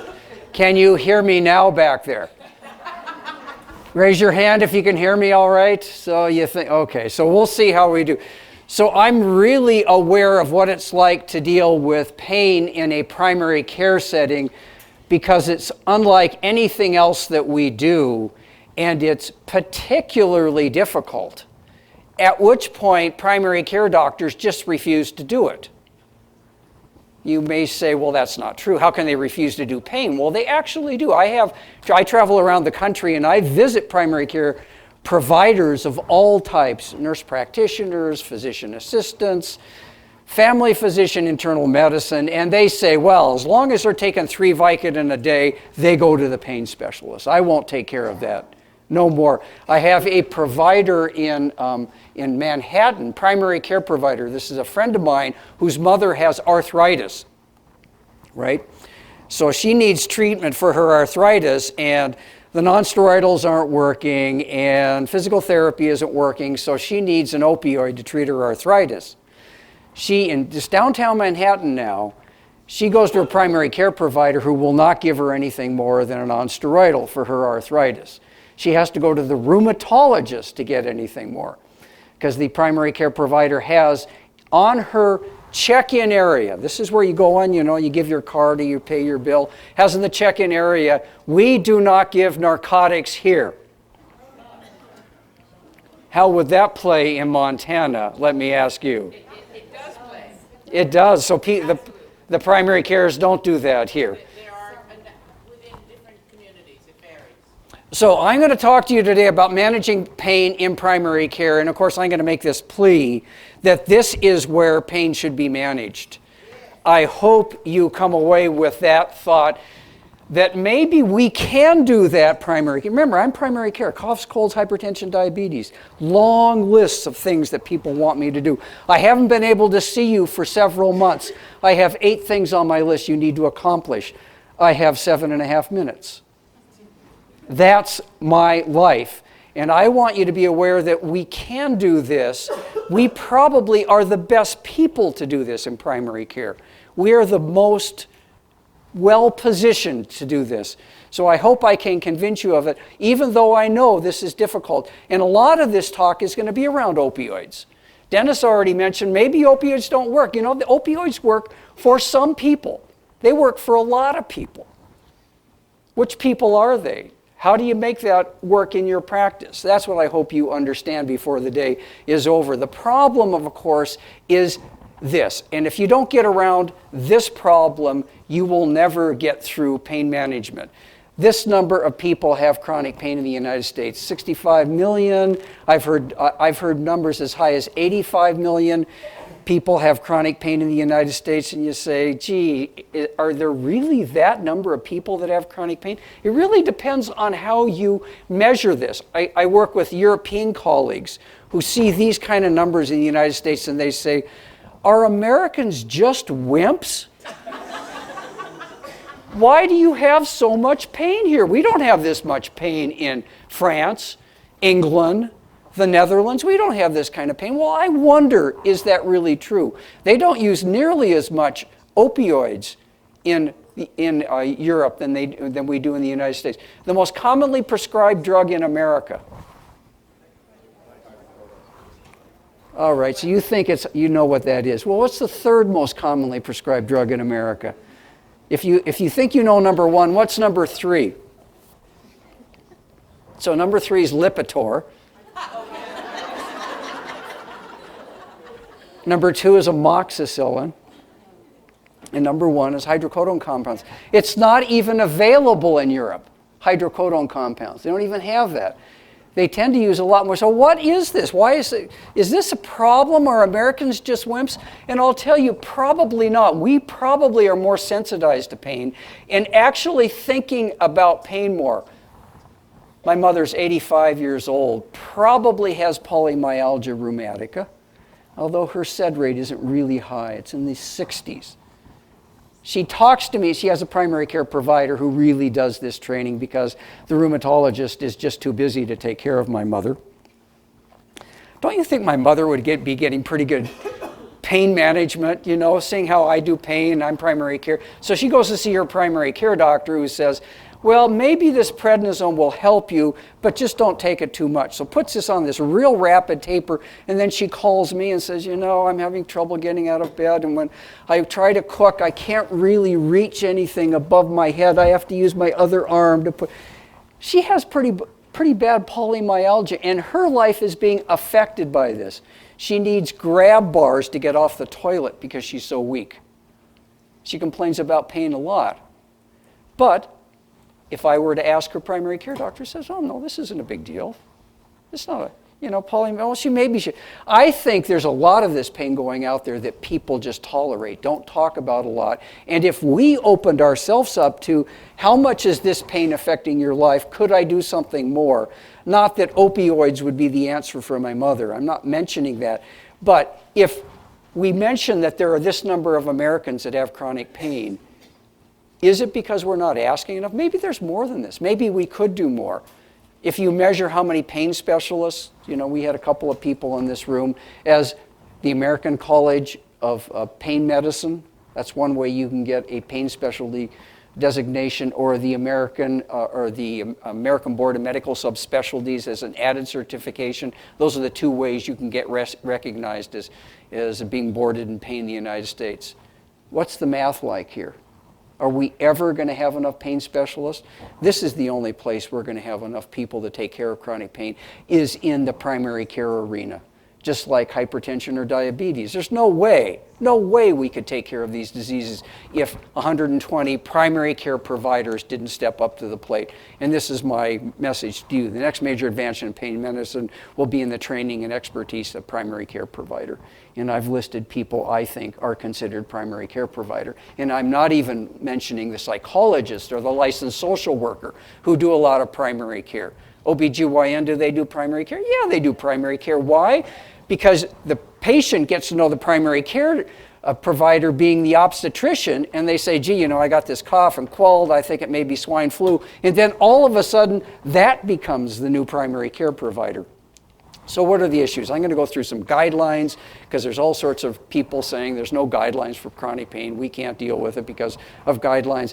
I'm going to tell you what I know based upon studies I've done looking at residents. So I interviewed some primary care residents and asked them what they know about pain and what their experience is. I surveyed administrators. Actually, Dennis Turk and I did this. We went out and looked at people who pay for pain management and ask them, what do they think about pain management? Do you think it's any good? And give you some background on that. I'm a primary care doctor, as I said. I also am on a medical board of California. I review doctors' charts when they get into trouble with pain management. When there's a problem with pain management and it gets to the medical board, that chart likely comes to me if you're in California. Do you know what's the reason that chart gets to me in California? Why it would get to the medical board? What is the issue around pain management? Not enough. No, that's not the issue. They can't get acupuncture. Is that the? No, that's not the issue. Somebody thinks they should have chiropractic and they can't. No, that's not the issue. They should have gotten duloxetine but got pregabalin. No, that's not the issue. It is always this issue. This single issue is what gets it to the medical board. Overprescribing opioids. That's the only thing that I ever see. This doctor overprescribed opioids and there was a problem. So I'm going to give you some expertise related to that, and then I did some extensive interviews on some other doctors. All sorts of barriers related to pain management. Largely knowledge is a big barrier because almost none of us in this room, almost none of us got adequate training in pain management. How much did you hear about fibromyalgia in your medical training? Like zero. The only thing I ever got taught about fibromyalgia is that it didn't exist. It was all psychiatric illness is what I got taught. So that knowledge is a big issue. That's why you're here today. You're trying to get new knowledge. Regulation, there's all sorts of regulation. Dennis talked about in the state of Washington, which of course sends chills up our spine. 120 milligrams morphine equivalent. I don't think I have anybody on less than that. Just about everybody I know. And of course, there's all sorts of bias around this whole topic of pain management. This is what the Ballantine article that Dennis was talking about, Ballantine and Mao, which is quite often cited. The most difficult issue now facing physicians, most difficult issue. It's not about how to measure hemoglobin A1C. It's not about new diagnostic criteria for neuropathic pain, whether and how to prescribe opioid therapy for chronic pain that is not associated with terminal illness, including pain experienced by increasing number of patients in cancer with cancer in remission. The most difficult issue now facing physicians today. And I will tell you that if you start talking to doctors about their chronic pain, if they can't refer everybody out that's taking more than 3 Vicodin a day, they will say this is absolutely true. I can deal with the new diagnostic criteria I can handle the onslaught of swine flu that's coming in. Second mention of swine flu. I think this is going to be so unbelievably strong in the next couple of months that's why it's coming up. We already are getting in California. So no guidelines exist. I can't do this because there's no guidelines. Well, the American Pain Society has a variety of pain guidelines. Well-intentioned guidelines. They cost almost $750,000 to put together. I was on the fibromyalgia guideline. I'm going through the post-operative guidelines right now. Unbelievably well-researched. Good guidelines. American Pain Society, American College of Physicians came out with a guideline on opioid management. American College of Rheumatology, arthritis, fibromyalgia guideline. What do you mean we don't have guidelines? We have plenty of guidelines. I did an article on guidelines. You know what I found when I went out and researched it? This was about the American Pain Society's osteoarthritis guidelines. So I went out and interviewed people about the guidelines. Number one, the doctors, primary care providers, didn't know the guidelines existed about this. This is 2 years after they were out. And the way I tested it, I asked them, what is the first drug you should use in arthritis? Let me ask you, what's the first drug? According to the American Pain Society guidelines, the first drug you should use in starting somebody on something for osteoarthritis, what's number one? Tylenol, good. Number two, what's the second thing when Tylenol fails? NSAID, not good enough. I need more specific. It was a COX-2 selective agent. So even you missed that one. Yeah, the American Pain Society went through all the available evidence. This is before all of the Vioxx stuff went out there. All the available evidence, and they felt that COX-2 selective agents had better statistics on safety, and they recommended it. My doctors didn't know that. None of the people that I... So there is a problem about guidelines being out and whether you even know what those guidelines say. Do you know what they recommend for fibromyalgia? Some of you do because you're actually interested in this topic. So let me give you two patients and ask you which of these two you would like to do best. 47-year-old obese male, 2 fasting blood sugars above 125. By definition now has diabetes. That's the way they defined it. Why isn't it that you don't know that he's diabetic? Well, you know, this stuff happens all the time. He comes in, he gets this sugar, you know, and you kind of say, well, let's do another one, and you're gone on vacation. Somebody else then looks at that second sugar, doesn't go back and realize that now he's got 2 of them. Positive family history for diabetes, numbness in his feet, blurry vision, gets up 4 times a night to drink water and to urinate. Talk to a friend, he says, you know, that's your prostate. All you need is that stuff they advertise on the television, Flomax, and you'll be fine. That's why he's coming in to see you. You laugh at this. We hear this all the time about stuff that you know is not. So you do a random blood sugar, he's 480, he's got trace ketones. Physical exam, you do the target organs, right? You measure a ton of stuff on this guy. Look at what you have to do to take care. You've got 7.5 minutes now. 7.5 minutes with this newly diagnosed diabetic education, nutrition, home glucose monitoring, exercise program, weight loss, start a lot of medications. I don't know about your area. He gets started on 4 drugs. It doesn't matter what his cholesterol is. He gets a statin. Doesn't matter what his blood pressure is. He gets a blood pressure pill. The age and the diagnosis alone puts him on 3 drugs, aspirin, a statin, and a blood pressure pill, and we treat it. We follow up in 48 hours, as he always doing with that. Some people would give him some short-acting insulin at this point. We could argue about that, and we see him back in the office. Now, you can't tell me this isn't a complicated patient that takes a lot of your time. You can't tell me that 7.5 minutes isn't now 45 minutes, right?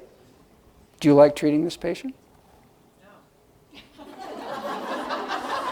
Do you feel like you can treat this patient? Sure. Why do you feel like you're comfortable treating this patient?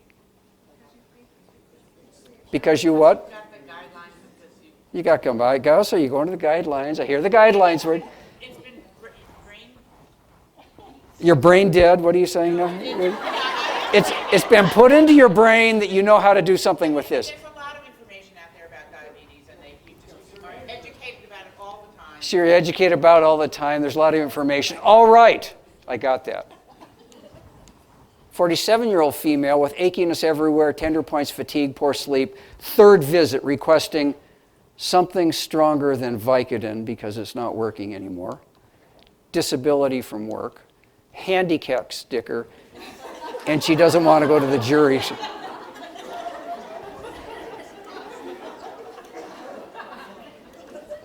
You laugh. I'm just pointing out, here's another patient, your next patient. You're 45 minutes behind because the new diabetic, it took you that long to convince him he didn't need Flomax. Depressed affect, poor sleep, daytime fatigue, no sex drive. He's asking about premenopause and hormones because of the low sex drive. No enthusiasm, but vehemently denies depression. How dare you say I could be depressed? I'm not depressed. I don't care anything else. I don't care, but you're not giving me an antidepressant, even if it's for pain. I won't take it. Got the picture? Non-supportive husband, 3 young children. She has trouble handling them. She still has to work because of the economy and then come home and work because the husband doesn't think there's a problem. So you got the picture? Physical exam, flat affect, tender everywhere. Negative labs except for this ANA that's positive, and you're not quite sure what to do with that. Nothing else tells you she has lupus. Doesn't have a rash, doesn't have any achiness in her extremities, but she's got this positive ANA, and this really puts, now you think, oh man, I don't know much about lupus. Maybe she has lupus. Maybe that's what this is. You think this, don't you? If it was 1 to 16, you would be even more worried about this. And it still isn't lupus. But you start wondering about it. You know, SED rates, 32, 33. Oh, God, why can't it be 10? Then I'd know what to do, but it's 33. Failed amitriptyline, venlafaxine, gabapentin, cannot take pregabalin, duloxetine, or milnazepam because they're too expensive. Exercise hurts. Physical therapy makes it worse. Psych coverage is poor. Can't pay the copay. It's 30 minutes away to get to the psychiatrist. I need something. Vicodin's the only thing that works. You got it? Which would you rather take care of? This one? Or this one? Why? Why do you want this one?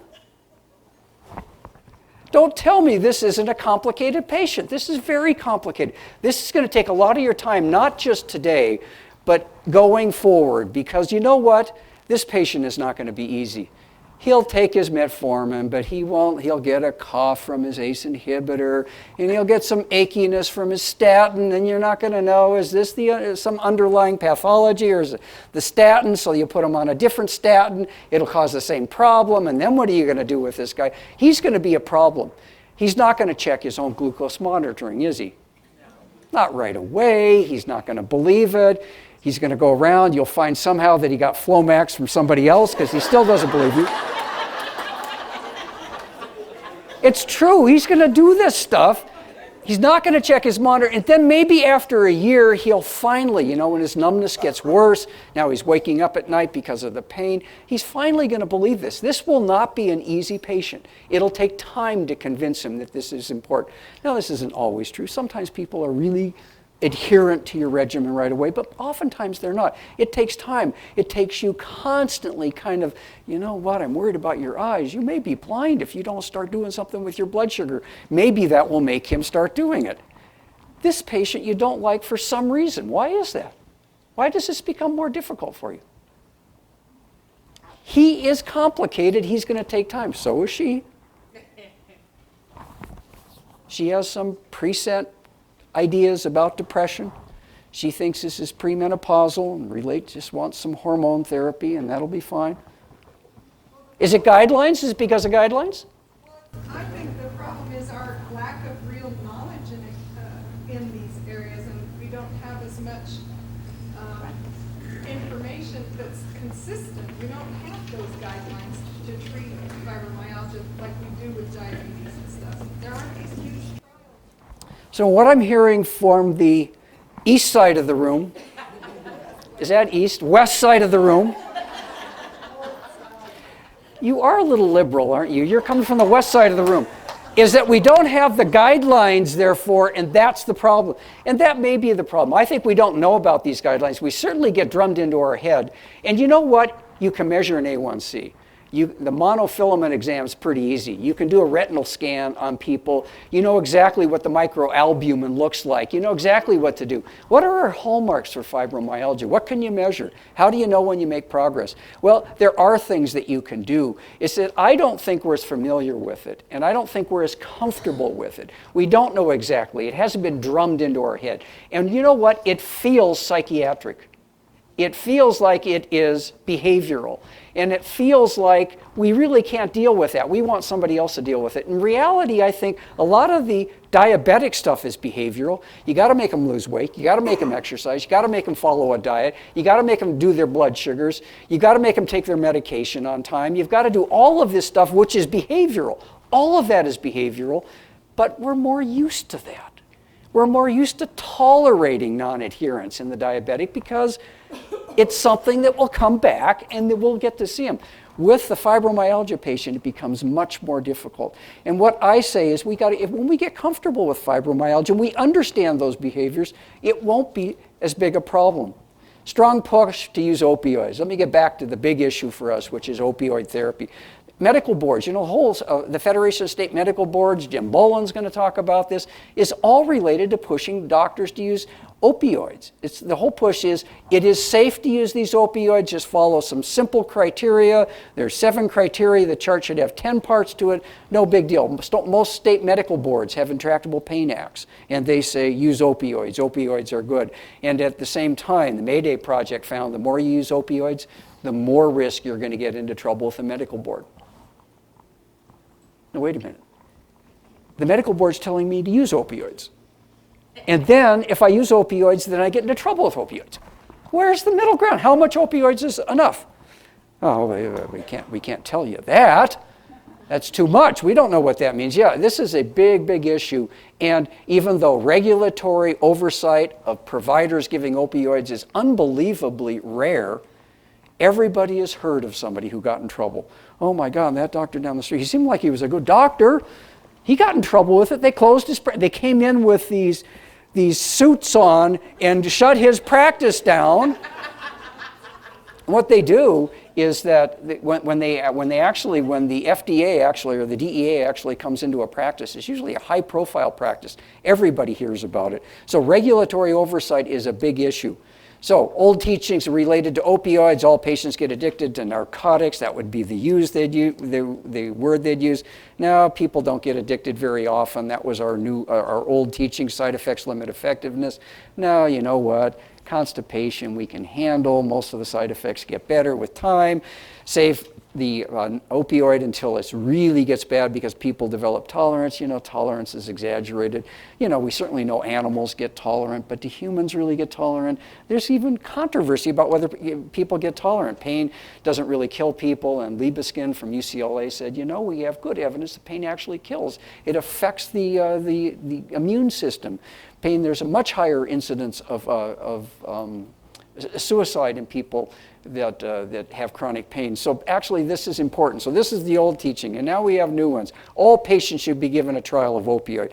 All patients deserve opioids. If their pain is high enough, they get an opioid. I run a fibromyalgia clinic. Every one of them would be on IV morphine if that were true. They all have pain levels of 9 or 10 out of 10, if not 11 or 12 out of 10. They'd all have it. All patients should be a trial. Our new thoughts are, some patients may be too risky. I have a variety of patients that no matter what I do, they find a way to abuse the opioid I have them on. And they just can't get an opioid. I don't have enough ability to control their behavior. No ceiling effect? Maybe there is a ceiling effect related to hyperalgesia. The higher you go, the less effective, and it may actually be pushing pain. And I'm sure you've heard about that in this conference. High pain levels require opioids. I don't think that's true. And there's significant practice issues, especially in a primary care setting, especially when you don't have a lot of nurses tracking. I have 45 minutes in my pain clinic to take care of a patient. Pain clinic, 45 minutes. They get a questionnaire before they see me, long questionnaire. When they come in to see me in primary care, I feel fortunate if I get vital signs on them, as well as everything else I have to take care of. That is a very different practice setting in primary care. So family medicine resident, I asked them about opioids. I wanted to see what their take was on opioids. Is this going to work, do you think? So I asked them several questions. The percentage of patients misusing opioids. Now these are family medicine residents in their 3rd year. And I asked them, remember, these are kind of the neophytes. They're just getting started in this. I wanted to know, where does bias start? So I asked them, what is the percentage of your patients that you think are abusing opioids?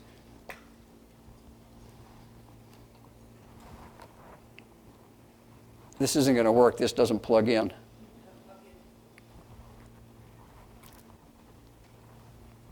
Oh, that's too bad, because this would have been marvelous to hear these residents.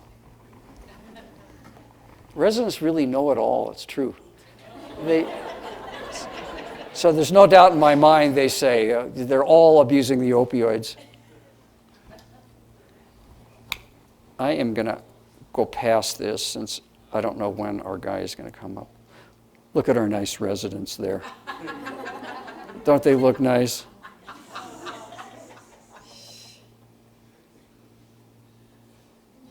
Okay, so let me go on to the next section here. So the next thing we did, Dennis and I and a variety of others surveyed people who had control over the finances of pain management. So these were a large managed care organization, program administrators, and we asked them beliefs about opioids, beliefs about pain management in general, and asked them, now that we know what you're doing, what you believe, what do you actually do in your practice? So that would be it was interesting to us to figure out, do you believe pain is an issue, and what are you doing to make it better? So 74 administrators in managed care. This was when managed care was much more prevalent than it is now.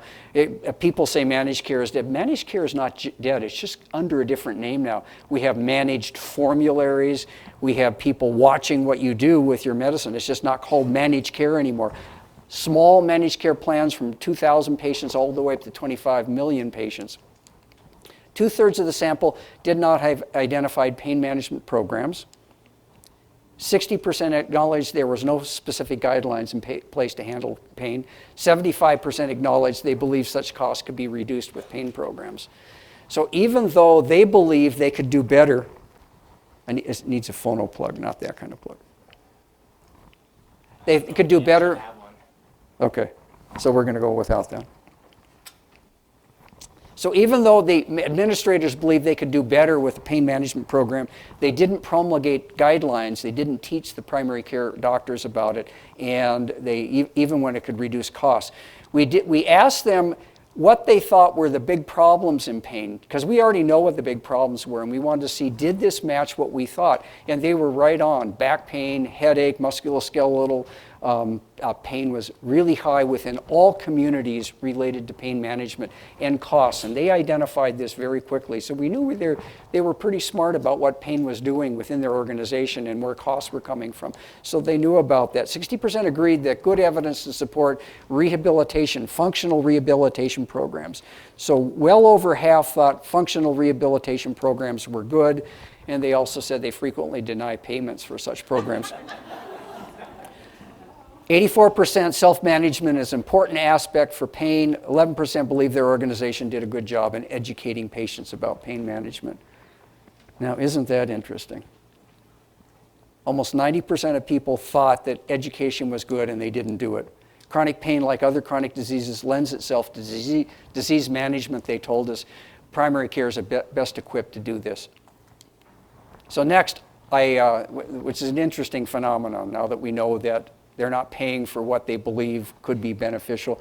We interviewed 56 physicians by questionnaires, extensive interviews across cultures, different genders, different age population, asked them about pain management and why they thought it was difficult, easy, what made them a problem for them. They said, number one, it was the amount of time. You give me enough time and I'll handle this. When I have 7 minutes to handle everything that a patient comes in with, I can't do it. I just don't have enough time to be comprehensive and do a good job. So time was the number one thing we heard about over and over and over again. We just can't do it in the amount of time. Pain is one of many problems. It's the laundry list that patients come in with. We're worried about the diabetes and hypertension because that's what we know, that's what we get trained about. And the patient's worried about the skin mold, they're worried about they're not sleeping well, they can't hear out of one ear. They've got all these agenda items and we're worried about something else. So it's hard to match those given the limited time. Patients have unrealistic expectations. Now that we have the internet and we have television, everybody gets broadcast daily that the pictures on the Mets went in for his MRI right after his shoulder hurt. And they wonder, why can't I get an MRI? They get it within 24 hours. I have to wait 6 months with all these pre-authorizations. I had an MRI last week. I feel worse this week. Why can't I get another MRI just to see how I'm doing? You can't die in America without getting an MRI. Everybody, have you had your MRI yet? Everybody seems to be getting these. And patients have this expectations about what drugs are good, what workup is good. They get this all. They come to us, especially when they have a chronic, difficult problem, they come to us with internet handouts they want us to go through. Well, what about all this? We don't know what to do.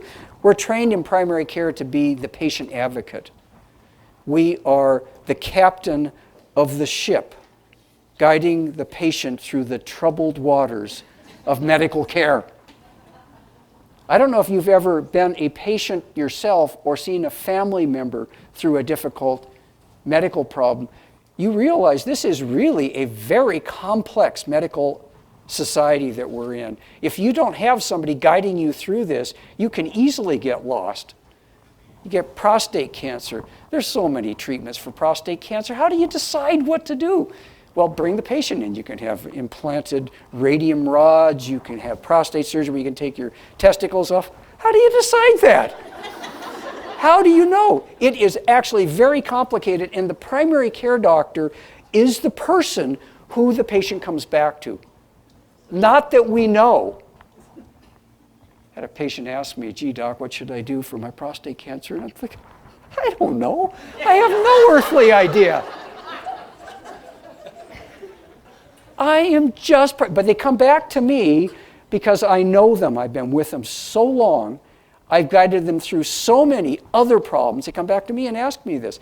But what happens is I am the advocate. I'm constantly advocating. But look at nothing about pain. See, it feels like advocacy. It feels like now I'm in an adversarial relation. I can't order an MRI. I can't get the drug I want. I can't give them handicap stickers. I can't do any of those things because I feel like now I'm the one that's against them. It doesn't feel good. Primary care doesn't like that.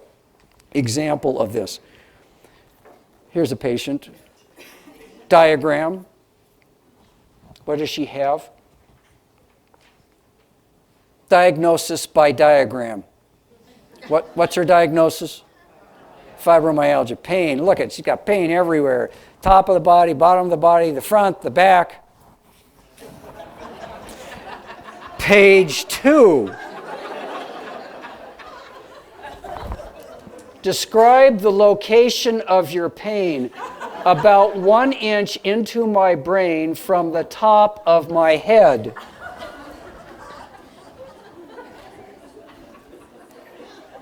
When did your pain first begin? Sometime in early childhood, perhaps at childbirth. 7.5 minute appointment.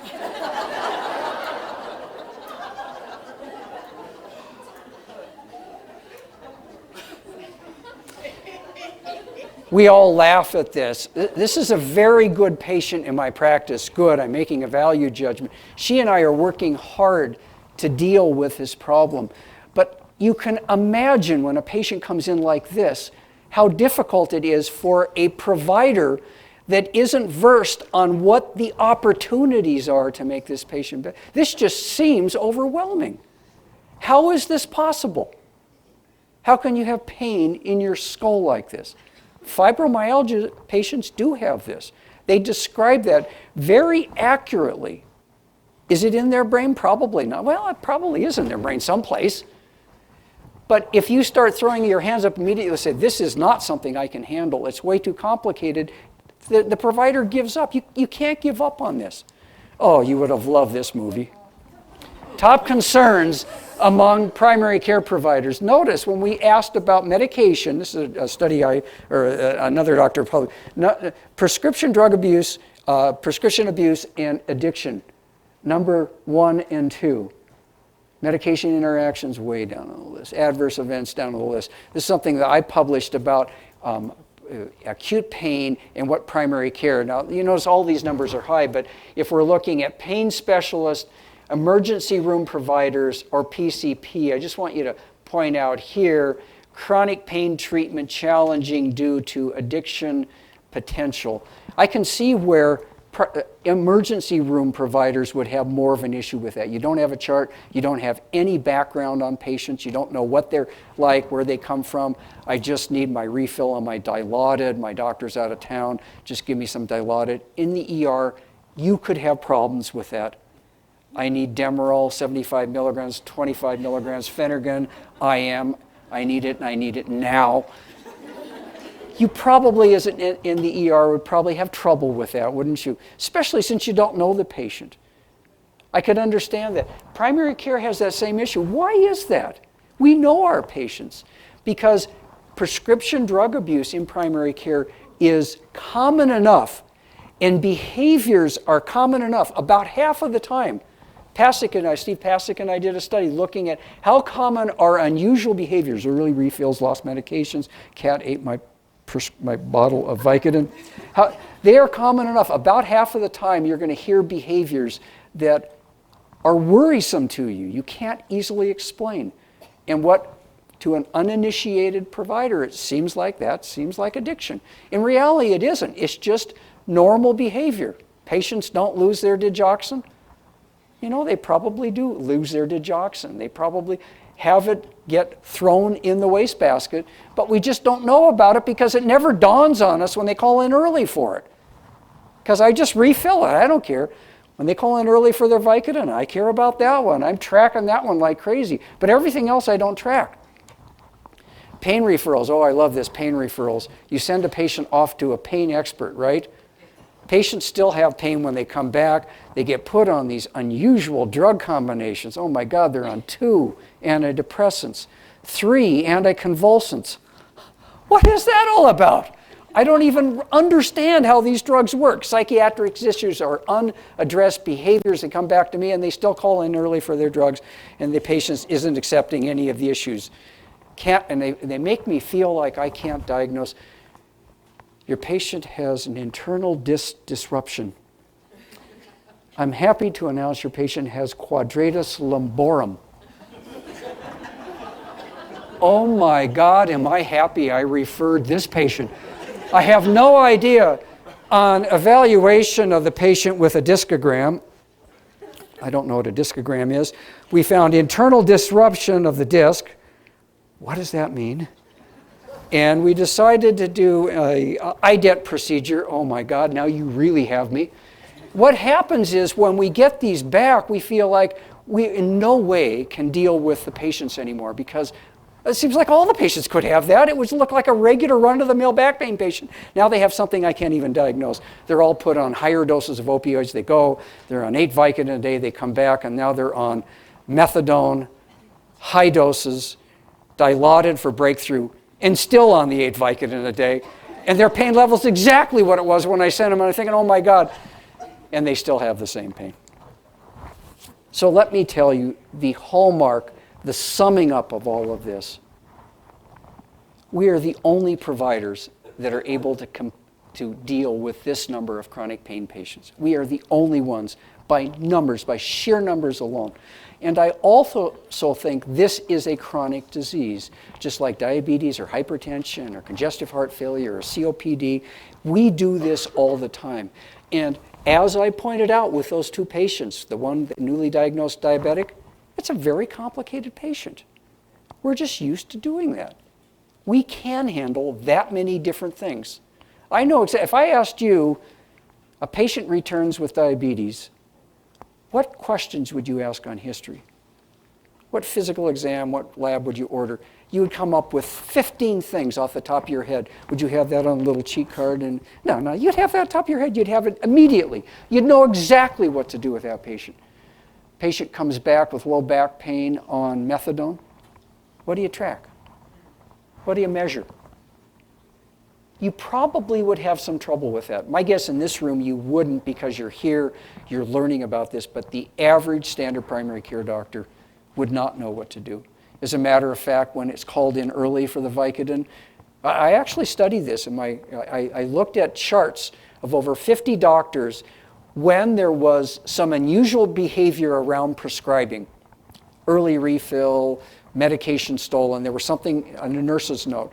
And the patient asked for an early refill. What was the most common single behavior for a primary care provider related to an unusual prescription refill around an opioid. Do you know what that was? Refill times 3. No mention whatsoever of the behavior. It was just refilled. Went in and asked some of the doctors, why'd you do that? I didn't know what to do. I don't refill it. I got to have the patient in. That's an add-on. I don't have time for that. Just refill it. And what happens, that compounds. Because the next time, well, I get an early refill, I can do it again. I just got extra refills. We are the providers that can do it, but we need to know what to do. Limited time, but we have multiple exposures. We have limited time for diabetes, but we keep doing it over and over and over again. We see people in crisis. We know how they handle this. Patient comes in with whiplash. Don't you think you know the person with whiplash who's going to be there 6 months from now still having pain? I think most primary care doctors do. We see how they react. We've seen them over and over again to other problems. We know people that we think could get in trouble because of issues in the past. That's the longitudinal exposure. We're aware of coping mechanisms. We know of family members. We know how they interact with different family members, and that all predicts how they're going to do with other problems. We practice disease management. We're uniquely positioned in the healthcare industry because of our geographics, because of our numbers that we can do it. Pain providers aren't able to do this for a variety of reasons, mainly numbers, but also because of the longitudinal experience. Pain providers don't get that experience. We have it. We also, that diabetic patient, we have to deal with the behaviors, like I said. And in the end, the diabetic who does well, who has that hemoglobin A1C at 6.5, do you have any chronic diabetics that have hemoglobin A1Cs below 7? God, I struggle like crazy to get them below. I'm constantly working. But when you get that person at a low hemoglobin A1C level, you know what? It's not you that does that. You know, it may be a little bit. It may be somehow related to the sliding scale of insulin, and you've messed around with that and taught them how to do that. But you know, it is not you. It is the patient that gets the hemoglobin A1C to 6.5. Why? Because that patient is following a diet, they're following an exercise program, they're losing weight, they're checking their hemoglobin A1C, their random blood sugars at home, and they're adjusting their medication or their diet related to that. That is all patient-driven. It is all what the patient does. And the same thing with chronic pain. When chronic pain patients get better, it's not because you have messed with a combination of Lyrica and Cymbalta and you added a little bit of Savella in there. It's not that. Not that that doesn't help. I'm not saying that. But it's because the patient has developed a level of expectation and acceptance and is starting to exercise and put up with a different level of pain tolerance. All of that is patient-driven, just the way it is in our diabetic. And that's what we have to learn. That's what we have to get expert at, because we are the ones that can do this. We're doing it in every other disease. We are the ones that are doing all. It's not the diabetic expert or the neurologist that's doing it. They're doing it, but they're not doing most of it. We're doing most of it. Integrated, coordinated, all these experts, but you know who's in the middle of it? It's us. And we are the ones that have to take over this charge. Pain specialists are probably best trained to do this. Interdisciplinary care probably gives us the best results. It is a dying breed because nobody pays for it.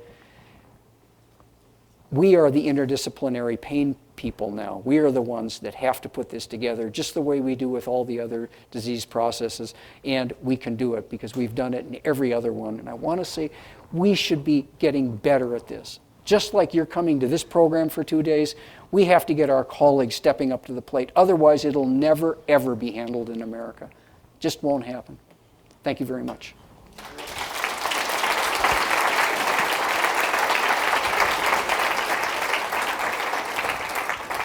We have some time for questions, but I would actually be curious to hear what the residents actually did say about pain management. The residents' impression is that most of their patients were abusing opioids. They never got better, that the referral to the pain doctor, unlike every other referral they had ever done, to GYN, to obstetric, to the orthopedic doctor, dermatologist, it was unlike any other referral, and they felt it was routinely not very helpful for them because of the issues that I mentioned here, and that patients don't get better. And how long ago was this? 3 years. University of California, San Diego, not a bad residency program, and yet very strong impressions coming out of a residency about what they were going to take to a primary care setting and dealing with chronic pain. I work in a pain clinic now, but when I was in primary care, I found that those chronic pain patients of mine, which maybe comprised about 10% of my practice, a fairly large part because none of my partners wanted to deal with them, I found that they took up 90% of my time.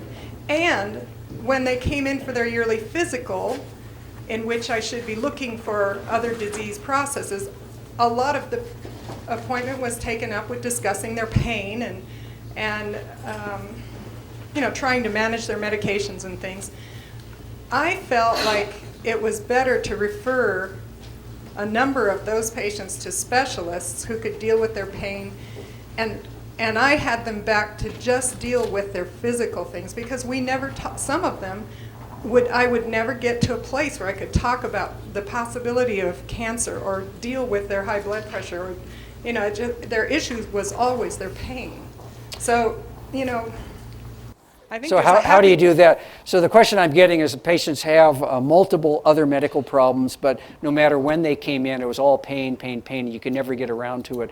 So how do you handle that? So I've got a couple of suggestions which aren't going to be exactly on point.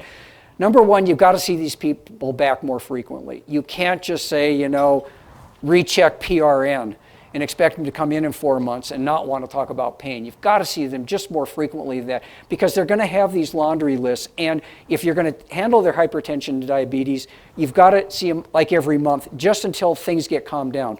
So, and they still were coming in complaining of pain. I think whenever there is referral possibility, let me just give you an example of this. We had a cholesterol management program within my managed care setting, so I could refer cholesterol out. And what I found myself doing is that whenever I had anybody that even had a hint of a cholesterol problem, I referred everybody. Was I not capable of doing cholesterol? No, I can do cholesterol. Why did I do that? Because I just didn't want to be bothered. If somebody else could handle that, even if I could do it and was my responsibility, it didn't matter. I wanted that out of my, I have too much to do already. And what happened is the cholesterol clinic closed down. You know why? They were overwhelmed by referrals. They couldn't handle it anymore. So the idea is that I think if it is difficult, the primary care default will be to try to get somebody else to do it, because we're too busy already. So the default is we are too busy. And I think if we had strategies that you have to develop around the pain management, seeing them more often, being more less reactive to acute problems, but being more on point about exercise. Opioids aren't the whole answer. The variety of things, and it depends on what's available in your area. Aren't you ever scared you're going to miss a cancer or something in one of these patients because they don't complain about it? So the question is, aren't you afraid that you're going to miss something much more difficult in the patient, and that miss is going to be an issue? One of the common reasons to refer a fibromyalgia patient to a rheumatologist is diagnosis. That the primary care doesn't feel like they know to get the diagnosis of fibromyalgia. I'm running a study right now trying to figure out, how do I make primary care believe that they can make the right diagnosis? I'm not afraid that I'm going to miss something. If you miss something, it's going to become pretty clear to you. Night sweats, weight loss, there will be something that shows up. Now, I don't say that somebody comes in and they have global widespread pain, you think it's fibromyalgia, and then off the third or fourth visit, you realize, gee, that weight loss or that night sweat, or there something else is going on that tweaks you. You got to have your antenna up all the time. But I don't miss a lot of cancers. I can't even remember the last time that something really surprised me that I missed, because I'm, kind of like any primary care provider. I'm looking for other cues that could go on. Or should we go? Let's go over to. I think that what I'm hearing a lot is there isn't enough time, and I see that in our clinic in Livingston too. What I I'm an LCSW. I work as a behavioral health specialist in the community clinic.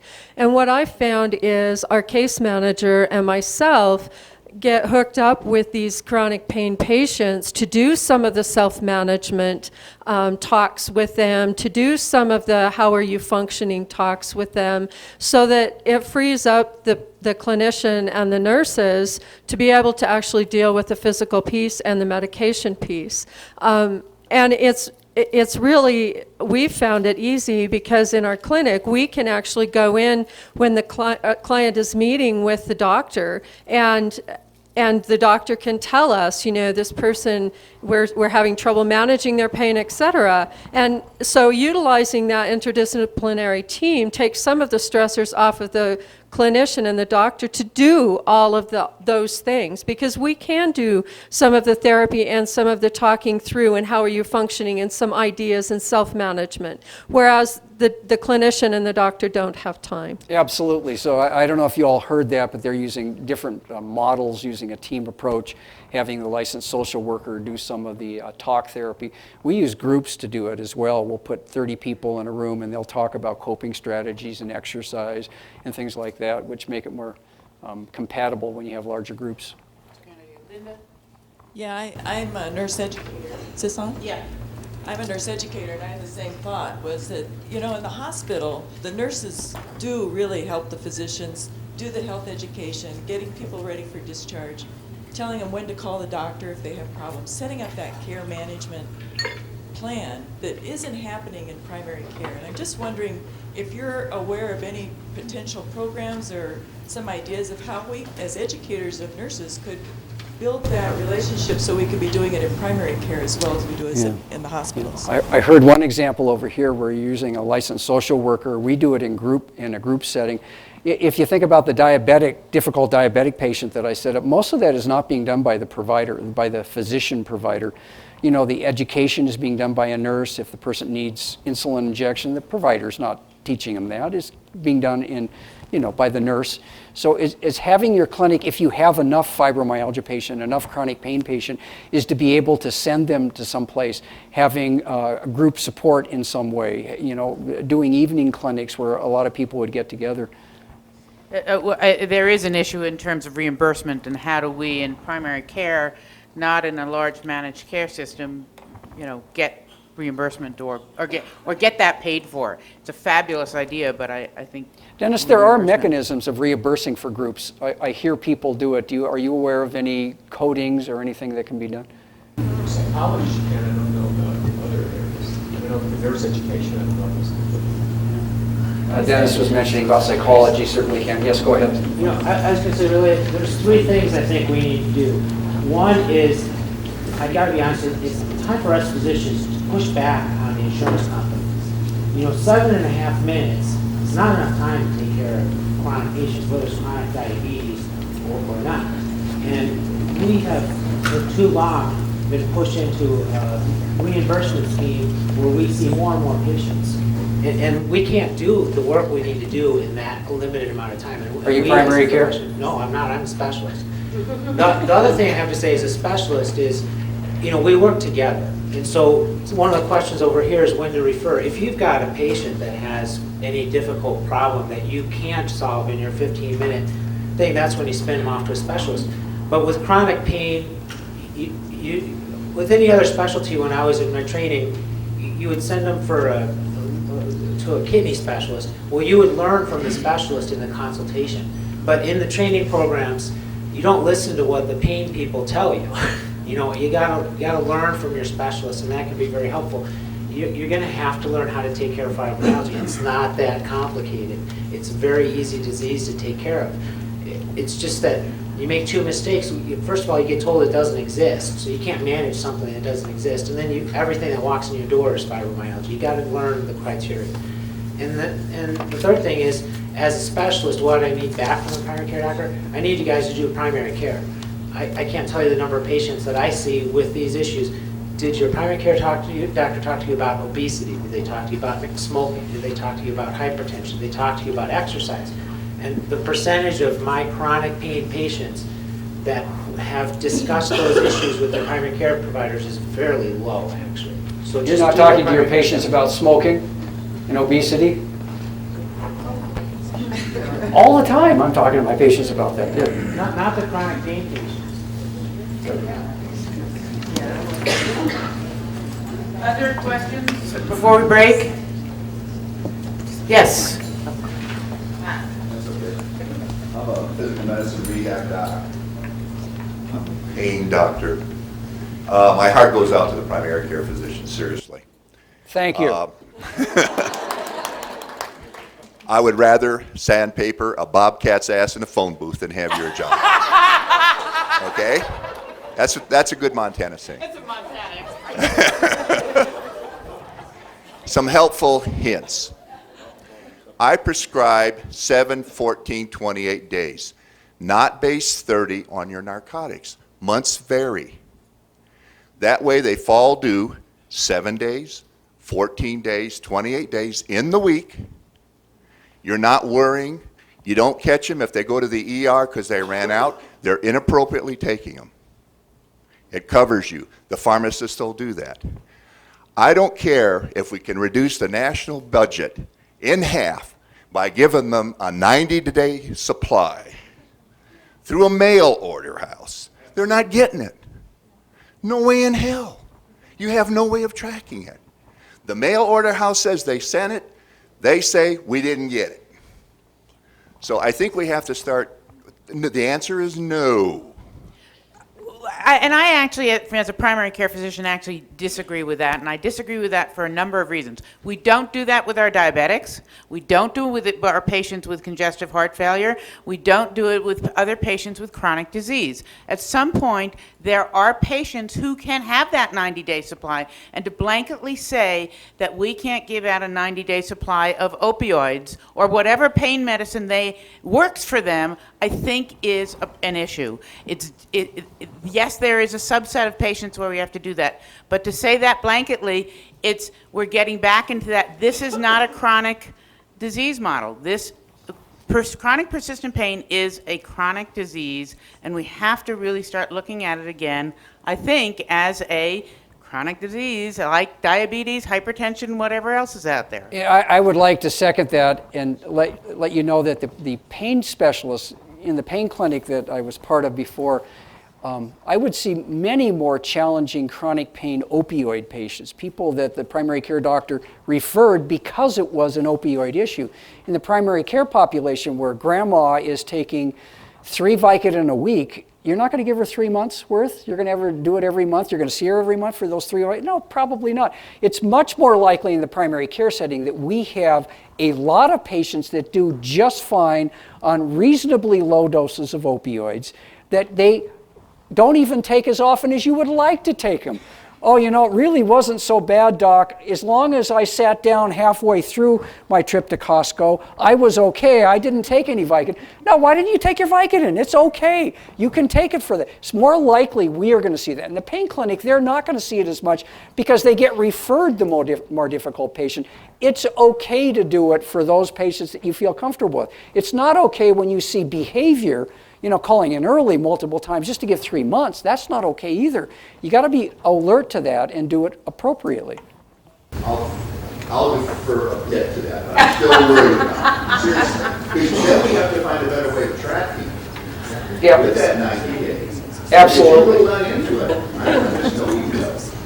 And you're absolutely right. We don't track as well in primary care. Based upon people that I've watched, we don't track as well as we should because we just didn't worry about their insulin or anything else. A different relationship, and I think you should. But I have a rehab and SKU distribution in our community. Yep, absolutely. Okay, he'll be around for questions, but I think we need to take a little break and get reset up and